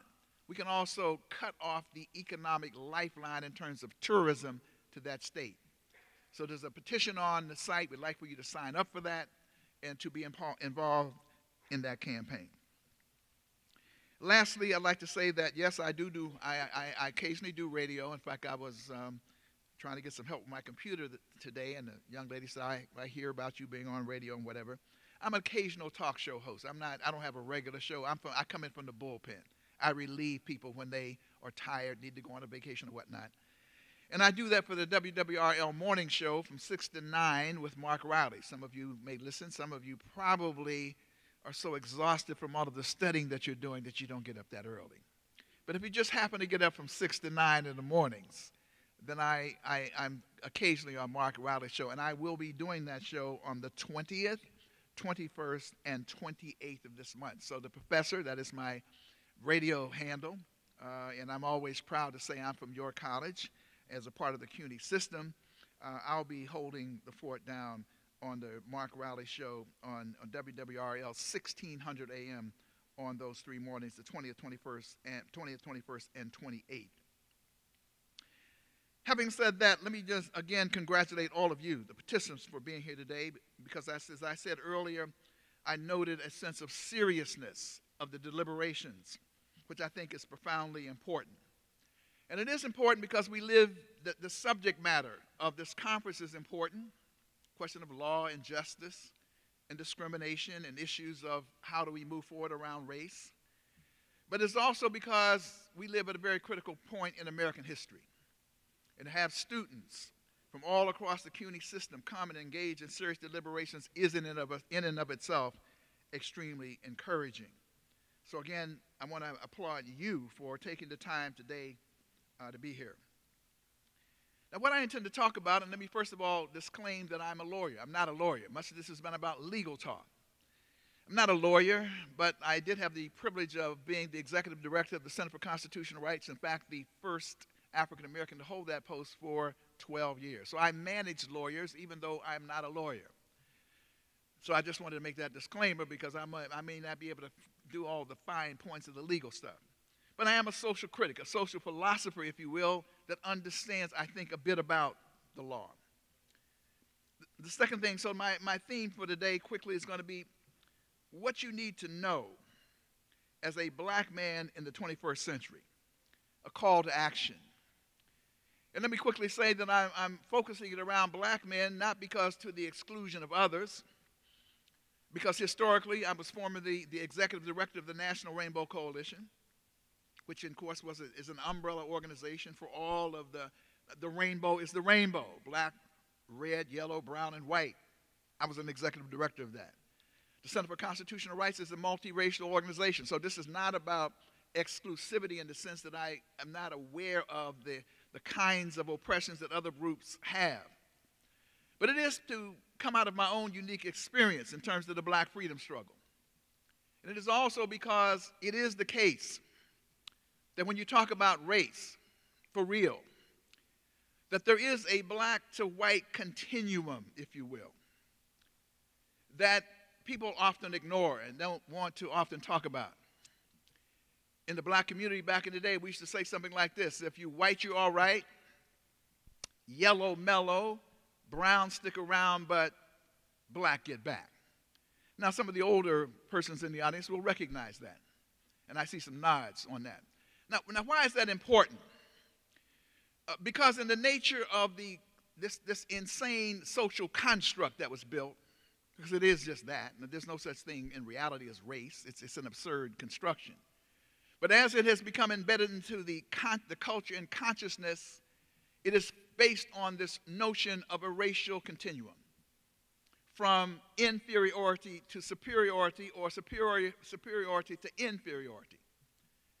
And it is the case that black is on the bottom. So if you're Asian or from, the Indian continent, you happen to be Dravidian and sort of dark-skinned, and you walk around America, you may be mistaken for being black. And your Asianness is important, but the fact that you are dark and Asian is far more important in terms of whether you're likely to be discriminated against or not. You may be Latino, but if you are an Afro-Latino, even within Latino societies, you are likely to be at the bottom of the ladder. Hence, in a place like Brazil that has probably 60% African people, they've had to launch a black consciousness movement because the racial continuum, unfortunately, goes from black to white. And at the top end, white, of course, is white skin privilege. But then there's light skin privilege. And there is discrimination that goes on around those things. Even inside the race, it happens. Because we used to say in the black community, you're light, bright, and damn near white, you can get over. Passant blanc, people were passing for white. Why? Because white is the standard of superiority. And the deeper you get down to being dark, the more difficult. And so I choose to focus on black men, because historically, black men have caught, as Malcolm would say, a hell of a lot of hell. Now, I want to do this in several ways. I want to talk about the law, actually, because in fact, when you look at the law, justice has been very elusive for black people in this country, particularly formerly enslaved Africans. That is because from the very beginning, to enslave and break black people in a patriarchal society, and you all know that a patriarchal society is a male-dominated society, the masters had to break, humiliate, and emasculate black men. That is to say, if I want to conquer a group, if I want to be in a position to control them, I must look at where the potential power centers are. And if you're in a patriarchal society, it must be then mano on mano. Men confront men. And so the fear of white men was of black men. Therefore, in order to control, you had to break black men. And the history on that is pretty clear.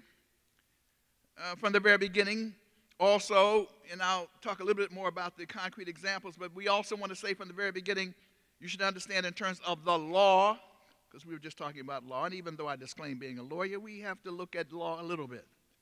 Should also understand that this land was founded essentially not for white women, not for women at all. It was really founded as a white man's land. For white people in general, but particularly white men with property. Now, in my class in racial and ethnic politics, I put that on the table, and then I have to demonstrate it because people get nervous. They think I'm trying to be a provocative instructor, but I'm not, because I provide the documented evidence of this proposition. And I'll just give you one tidbit here, just to start it off. And this is in a book by McLean. It's called Can We All Get Along? And here's a quick little quote. It begins with the Naturalization Act of 1790. The Naturalization Act of 1790. This act granted as a matter of right to free white aliens. It doesn't say people, it says free white aliens who had lived in the United States and had shown good behavior for 2 years, who expressed an intention of remaining in the United States, and who took an oath of allegiance. In other words, the definition of citizenship for those who wanted to come to this country was by definition white. And it goes on to say between 1790 and 1854, this is not Ron Daniels talking, this is documented evidence, the Congress passed 15 laws concerning naturalization and retained the phrase free white person in all of those laws. Now, by the way, this proposition of a white man's land also applies to Asians, Chinese Exclusion Act. It applies to Japanese. There were acts that applied to excluding them as well, so it was not just black people, but I just want to let you know this notion of a white land is something that was there from the very beginning. And it's important because the other affirmative thing, which I'll talk about at the end, is that the growing diversification and enrichment of America also holds promise in terms of breaking down this whole notion of this being a white man's land. Not only that, when you look at the whole question of the law, one of the things that is unique to the United States of America in terms of enslavement, in no other place in the world were human beings reduced to less than human beings. Nowhere else in the world was this true, except in the United States of America. Where in this country we had a particular set of laws which were used to define black people as property. It was called chattel law. Chattel law. You were considered, as Malcolm would say, like a horse, a mule, a chicken, or a cow, or less, because you were looked at as not a human being, but as property. Chattel law. Nowhere else in the world was this done. Central and South America, nowhere else in the history of the world in terms of slavery except these United States of America were human beings reduced to less than human beings, indeed, reduced to being property. And of course, in the development of these United States of America, enshrined in the Constitution of the United States in terms of the consistency of that concept is one of the most disgraceful provisions of the Constitution initially, called the Three-Fifths Compromise. That in helping to construct these United States of America in the tug of war between the North and the South, small states, large states, free states, slave states, in order to make it comfortable to include those small states and those slave states, they decided to offer a bargain, a deal to the southern states, a compromise which included, for the purposes of taxation and for the purposes of representation in the House of Representatives, black people, the enslaved Africans as 3/5 of a human being, law. And so this legal thing becomes very important. but in fact, it also translated into the very lives of human beings. The humiliation of enslavement, particularly the humiliation of the enslavement, was focused on, as I said earlier, the emasculation of black men. And the ultimate, and I saw a piece the other day about this. I don't know whether it was, maybe it was a piece in The Butler, because that was an incredible film, by the way. A lot of rich history in there. In fact, it was a part of The Butler. You saw the inability of this black man to what? Defend his family. He could not defend his family, particularly his wife, who was subject to be dragged off and raped, even as you as a black man were taught to fear and to stay away from white women at all costs, because if you approached white women, if you even looked at them wrong, you might be killed, you might be lynched.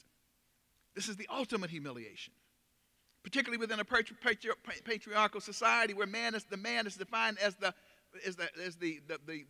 bread earner and the so-called the patron of the household. I'm not necessarily endorsing that concept. I'm just talking about the reality of it. Black men, therefore, not able to defend and protect their families. And then law, the Dred Scott decision of 1857, which the Supreme Court of the United States said that in the case of Dred Scott, a black man, that white men had no rights, that black men had no rights that white people were bound to respect. Dred Scott, 1857.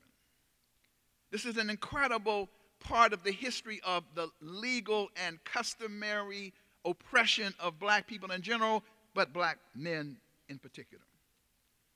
Then, of course, we had, after the Civil War, the imposition of the black codes, the beginning of a segregated system in the South. And inside of that, something called the convict lease system. And I know if Dr. Divine Pryor was here today, I'm sure he talked about that. The convict lease system, where even though you were supposed to be free after slavery, laws were passed that targeted black people, but in particular black men. Vagrancy laws. If you were found sort of hanging on the corner with your homies, right, after slavery, that was made illegal. And as a result, they rounded you up and sent you into jail, into prison. Some went to the chain gang, but they also would lease you out to private business interest so that you can, in fact, not get paid, but in fact be used for the profitability of private businesses. Today they call it prison labor, if you will. I note that because the fact of the matter is that the criminal injustice system has also been a heavily ingrained part of the oppression of black people in general, but also black men in particular. And this is an example early on of this practice, this convict lease system, if you will, heinous convict lease system. And indeed, this convict lease system primarily, again, some women, but mostly overwhelmingly men. And indeed, when we look at the imposition of this system of Jim Crow, of the black codes, the legal scholars, I'm sure today, as they talked about diversity and all those things, may have referenced the judicial capstone of this period of rigid apartheid, of segregation in America, with the decision of the Supreme Court of the United States in 1896. The decision was Plessy versus Ferguson, which was reversed by 1954 Brown versus Board of Education, which I'll talk about in a minute. Now, the other thing I want to talk about quickly is the assault, particularly after the Civil War and Reconstruction, as black people had some political power, black men who were in political office, more black men in political office, or black people than, mostly men because it was a patriarchal society, than at any other time than the present.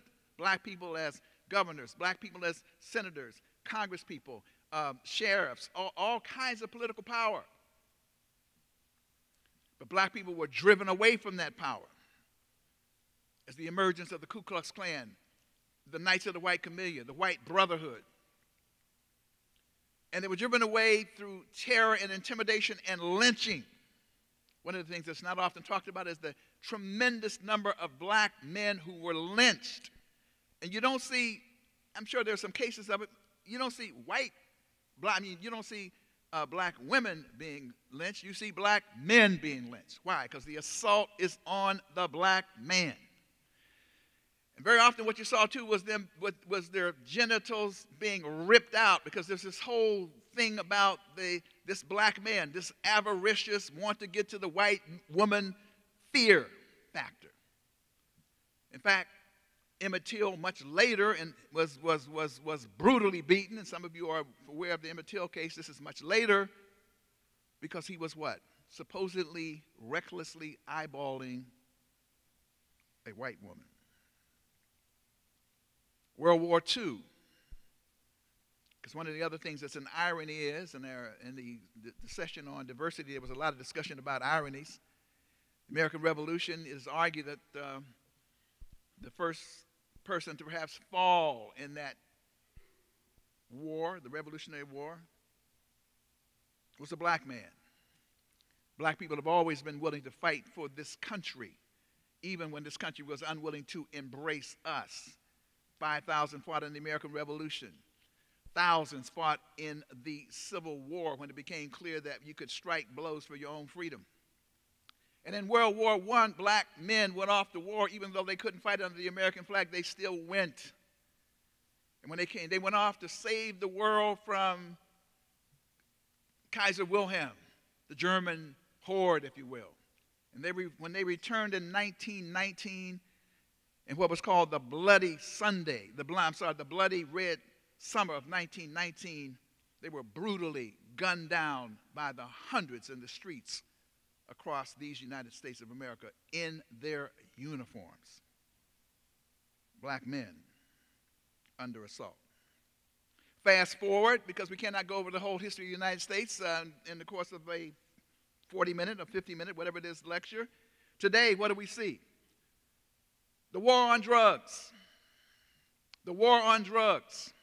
You know, we can't have drugs. The heroin, the marijuana, all these drugs are just infesting and tearing up our communities, and so we ought to get rid of them. Problem is, as the brothers and sisters in the community know, the war on drugs is a war on us. Michelle Alexander, in her brilliant book, The New Jim Crow, documents incredibly well what we already knew. Is that even though whites use drugs at the same level, or perhaps even more so than black people, it is black people who are going to jail, and who is mostly going to jail? Black men. Mass incarceration. Black men going to jail. That's because the war is targeted on the black community. So Jonathan talks about going fishing. You get fish where you fish. If you fish over here, you might get some. If you don't fish over there, you won't get it. So the war on drugs is the war on us. And when you talk about this war on drugs, you're talking about mass incarceration. Literally thousands upon thousands of black men coming out of urban inner city areas are going to prison.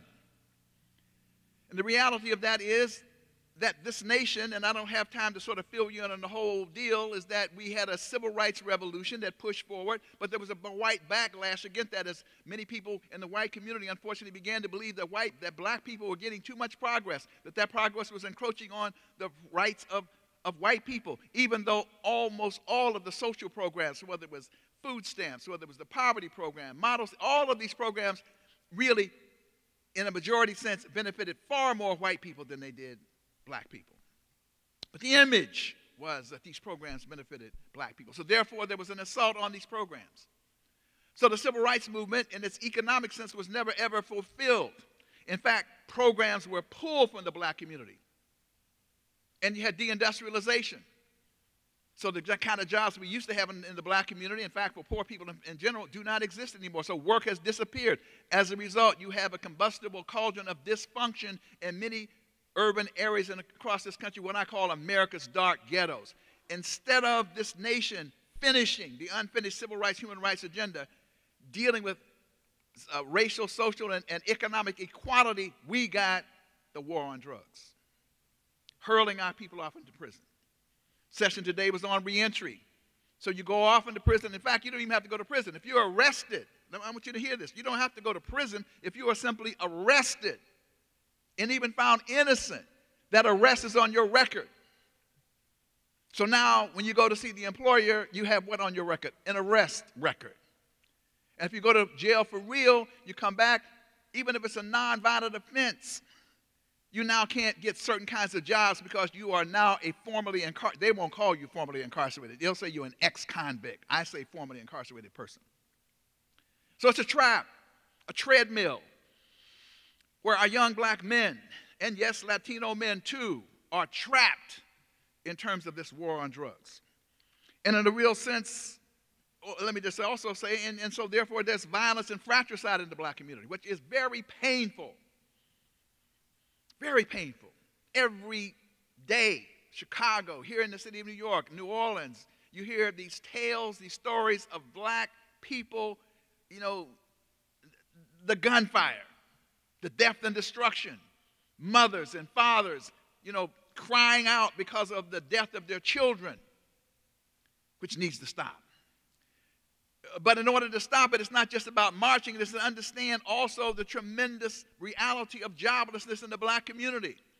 In the city of New York, for example, we look at the Community Service Society study for black and Latino men under the ages of 30 years old who are not just looking for work, but who have given up. That's the jobless rate.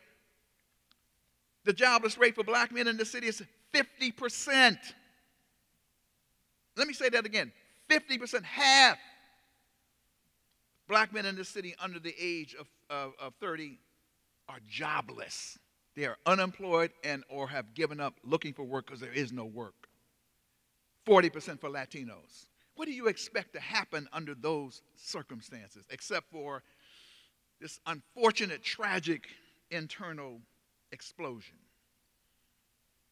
Trayvon Martin got caught up in the Trayvon is the metaphor for the assault on black men.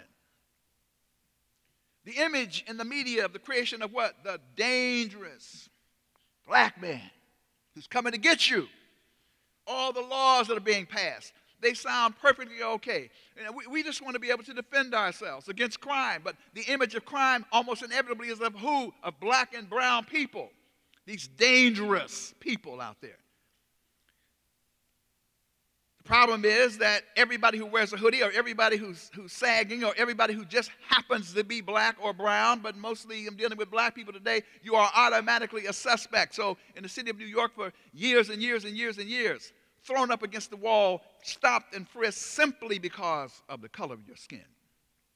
Ostensibly looking for guns, they didn't find very many. Thousands upon thousands of people suffering the indignity of being harassed by the police. This is not happening in white communities. Guns are in the white community too. Drugs are in the white community too. But it was happening until the Center for Constitutional Rights broke it up. Most recently in the decision of Floyd versus the NYPD. A tremendous victory. But Trayvon was profiled by Zimmerman. He wasn't supposed to be in that neighborhood. That wasn't the first thing. What is this black man in this hoodie doing in my neighborhood? And then, of course, we know the tragic consequences. But the real thing is to understand what lie underneath that in terms of these stand your ground laws. You already have a right to defense. The Castle Doctrine says you have a right to self-defense. But your first obligation is what? To retreat. Stand your ground laws say you don't have to retreat anymore. As long as you feel threatened, you have a right to use deadly force. And the statistics show that in these states now where this is taking place, you have a much higher incidence of quote-unquote death by gunfire. In fact, the Malcolm X Grassroots Committee put out a report saying that since Trayvon Martin was killed, 136 other black men, unarmed, have been killed by either security guards or by the police. The assault on black men. Now we have to rehabilitate the black man. So let me just say what I think we need to do as I conclude about this phenomenon. because all is not lost, all need not be lost. First and foremost, what we need to do, because we also have this issue in our community, we need to stop the violence in our own community. People talk about that all the time. But a part of that is also creating a sense of consciousness, a sense of who you are, black man. In fact, every group at some level has had to go through this struggle. We, perhaps more than others. I don't have time to go through the whole scenario, but Malcolm X once said, we didn't land on Plymouth Rock landed on us. The whole phenomenon of cultural aggression where our names were taken away from us. In fact, he said the greatest crime committed by Europeans against Africans, the greatest crime, he said, was to take our names. And what he meant by that was the attack on culture. The internalization of inferiority, a sense of self-hatred which many people don't understand, which allows us to be aggressive towards each other, sometimes not to support the kind of things that we need to, using economics as an example, because some of us still believe the white man's ice is always colder. Culture becomes key in terms of a sense of who you are, not to hate anybody, not to be against anybody else, but to affirm who you are, to know your history, your culture, the triumphs, the tragedies, the victories, but a wholesome sense of self.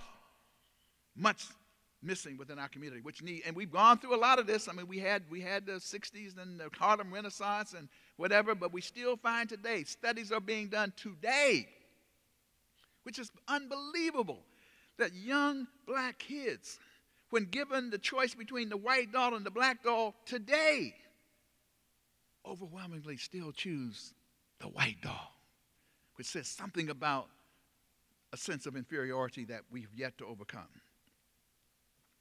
Black men need to look to Martin and Malcolm. Martin Luther King, middle class and all that good stuff, but a man who was willing to sacrifice his success in order to devote time and energy to the liberation of his people and all of suffering humanity. And I use my words carefully. Started with himself, started with his people. He saw the oppression. He saw the difficulty. He was very heavily degreed. He could have become a prosperity minister. You know, one of those, you see them on television. Got big, he could have been that. Chose not to do that. He chose to take his skills. He chose to take his knowledge and use it on behalf of suffering black people and suffering humanity. Elhaj Malik El-Shabazz is perhaps an even better model because Malcolm came up from the grassroots. He was, in fact, a petty criminal, a petty thug, caught up in the same kind of criminal injustice mess we see out here now. He went to jail. He went to prison. But Malcolm X was a model of incredible transformation and the possibilities that every black man has in America today.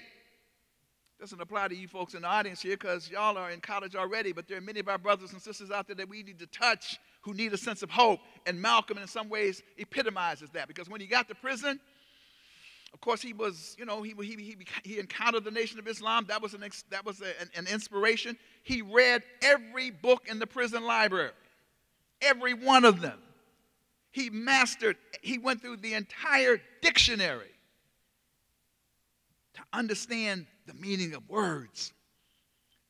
And when he got out, therefore, a person who was in the streets, a negative force, an agent of destruction in the black community became an agent for liberation. That's the kind of transformation we need to see in terms of black men today who are out there in the streets that we need to touch and have them move forward. So Malcolm and Martin are models for us.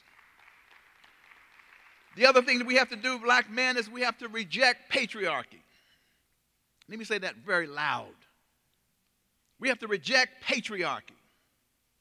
We have to respect women. Let me say that again. We have to respect women. They're not your property. You don't own them.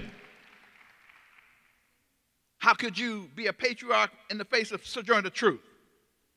Black woman who was a feminist but also an abolitionist. How could you be a patriarch in the face of Harriet Tubman, who went to the South many, many times, on the Underground Railroad and led scores of black people to freedom, even in the era of patriarchy.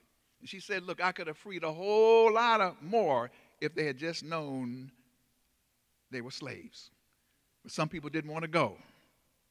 Mary McLeod Bethune, if you don't know her, you should. There's a college named after Bethune-Cookman University. Here's a woman who so desperately wanted to see black people educated that she sold pies, cakes, bread. She did anything, Mary McLeod Bethune, to build an educational institution for black people. How could we therefore disrespect her? Ella Baker. Some of you may not know Ella Baker, who helped Stokely Carmichael, Kwame Ture, and H. Rap Brown, all of those, and Julian Bond, and John Lewis, because he was in SNCC too. Their mentor was a woman. His name was Ella Baker. Daisy Bates, who was the mentor for and the guardian for the Little Rock Nine, who guided them through those vicious mobs in Little Rock. A woman did that. And of course, Rosa Parks.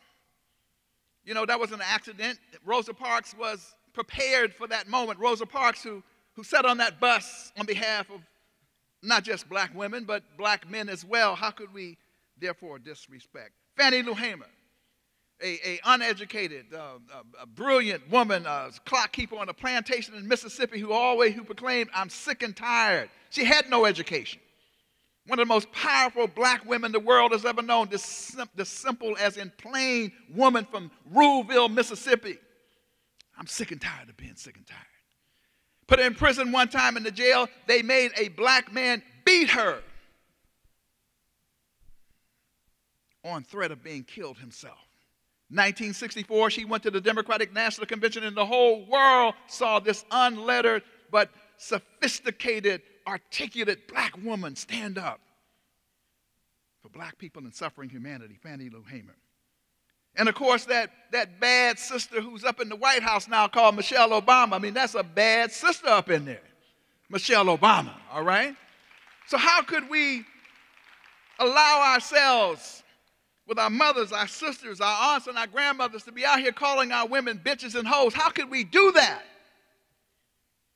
But beyond the rhetoric of the matter, how could we treat women that way? But beyond that, it's not just about treatment. It's about understanding. To be a man is to understand that there is equality, no difference between the genders. Gender equality. It's not about patriarchy, it's about partnership. Men and women sharing together to raise families or to do whatever the work has to be done. That kind of respect. We have to respect women. Almost closed now. Knowledge is power. So I'm delighted that you're here today. Knowledge is power. I have to struggle with my students sometimes because I challenge them to think critically. Come up in here, you can't be shucking and jiving. It's knowledge is power. Can't take it away from you if you have that kind of power. The ability to analyze, the ability to think critically, not just to resuscitate, not just to regurgitate what you have read or what somebody has said to you, but to challenge those things that you see, to know and to understand what they are. That's power. But also the ability to act. The ability to act. And so we say that you must be of the race and for the race. Let me say that again. Of the race and for the race. I'm a proud black man. I'm of the race and for the race. Not to the exclusion of others, and I'll talk about that in a minute. But charity begins at home and spreads abroad. Love thy neighbor as thyself. How could you love someone else more than you love yourself? It begins at home. It begins with you affirming yourself. And then it means that with your skills and your talent, just like Martin Luther King or others, you know, you don't all have to be on the front lines. You don't have to be picketing. You don't have to demonstrate necessarily. If you can do that, that's fine. But you can take some of your skills, just as people who came here today, you know, some of the professors who came, and they came here today, they came to give you a part of their time, talent, and resources. Give something back to the community. Reach back and pull up a sister and brother. Spend time with them. Love them. Hug them. Help build the community, because you have an obligation to understand that you are where you are not because of your own brilliance. A whole lot of people paid the price on that bridge in Selma, Alabama, and the countless struggles of black people to have you are where you are today. You didn't get here by yourself. And you need to understand that in terms of being of the race and for the race.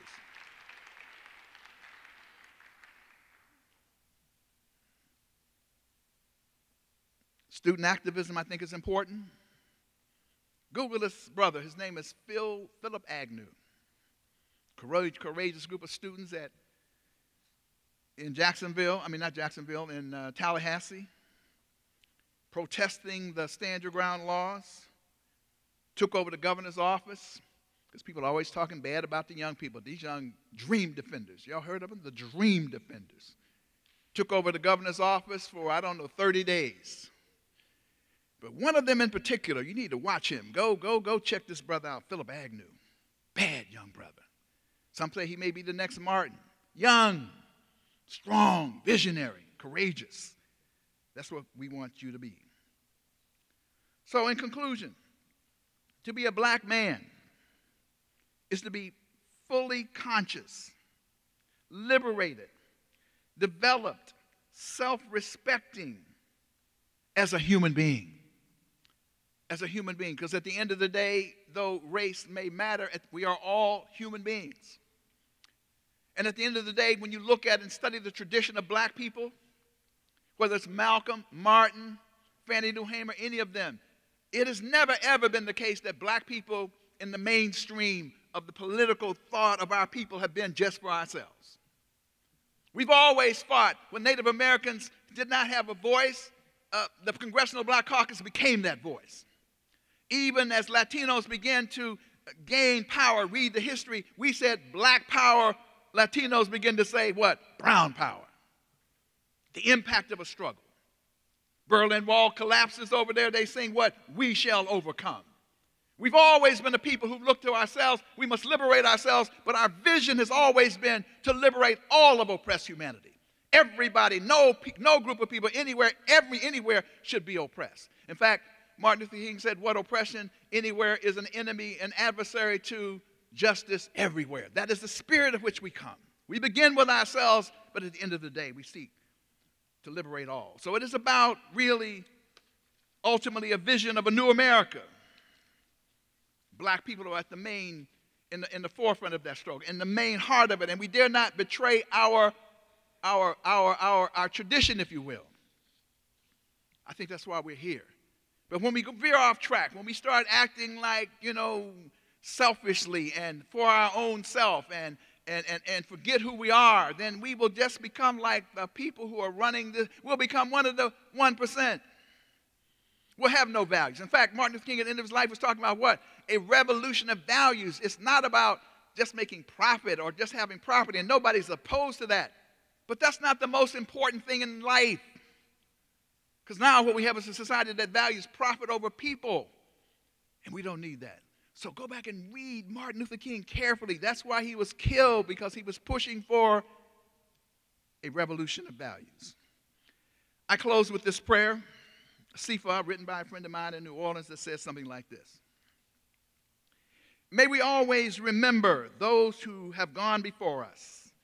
We've talked about many of them today, Martin, Malcolm, Medgar Evers, we should mention, because he was shotgunned down in his driveway in Mississippi 50 years ago. Of course, King wasted on a balcony in Memphis. El-Haj Malik El-Shabazz killed in a ballroom here in this city. Maybe be inspired by their vision and their valor. Vision. Where they say there is no vision, the people perish. And valor, courage. May their lives continually remind us that service is more important than success. Let me say that again. I talked to my own kids about that. Service. Leadership is not about who can grab the microphone most frequently and who can be seen the most, though being seen is all right. It's about service. I want to produce servant leaders, not egotistical, self-serving leaders. Success is about service. That people are more important than possessions. Just talked about that. People are more important than possessions. People come first. The environment comes first. We have to protect people and the environment. Look what's happening to the world today. We got people denying that even global warming exists, even as the whole planet is in danger and will endanger all of us. We got to understand that people are more important than possessions. That principle, your word, your integrity, your sense of who you are in terms of honesty, principle is more important than power. We got too many people today who are just about power. They want to stay in power. They want to enrich themselves for their own selves. Principle. Stand on principle. Stand for something much more important than power. May whatever we do be shaped and molded by honesty, competence, and commitment. And may our children and our children's children carry forth with pride the nobility of our history and tradition. A tradition which, at the end of the day, when we look at how this country was formed, it was a democracy for the few. White men with property. Not even all white men could be involved in it initially, but the genius of the Constitution is, no matter how flawed the people who crafted it is, it's elastic. We can expand it. We can shape it if we engage the process, if we engage in social movements. We can change the outcome. Hence, in 1896, Plessy versus Ferguson said, separate but equal is the law of the land. 1954, through social movements and change, the Supreme Court of the United States said, separate but unequal is unconstitutional. We can make a better nation. We can build a better world if we engage in a process that has helped to liberate women who were not free, Native Americans who were not free, labor who had to fight and struggle in order to not be exploited in the workplace. These are all remarkable struggles that help to expand these United States of America. To the Creator of us all, to whomever you worship, or if you worship no one at all, we dedicate our lives and must dedicate our lives to make this world better. And at the end of the day, to make this world, through our service, better. Thank you very kindly.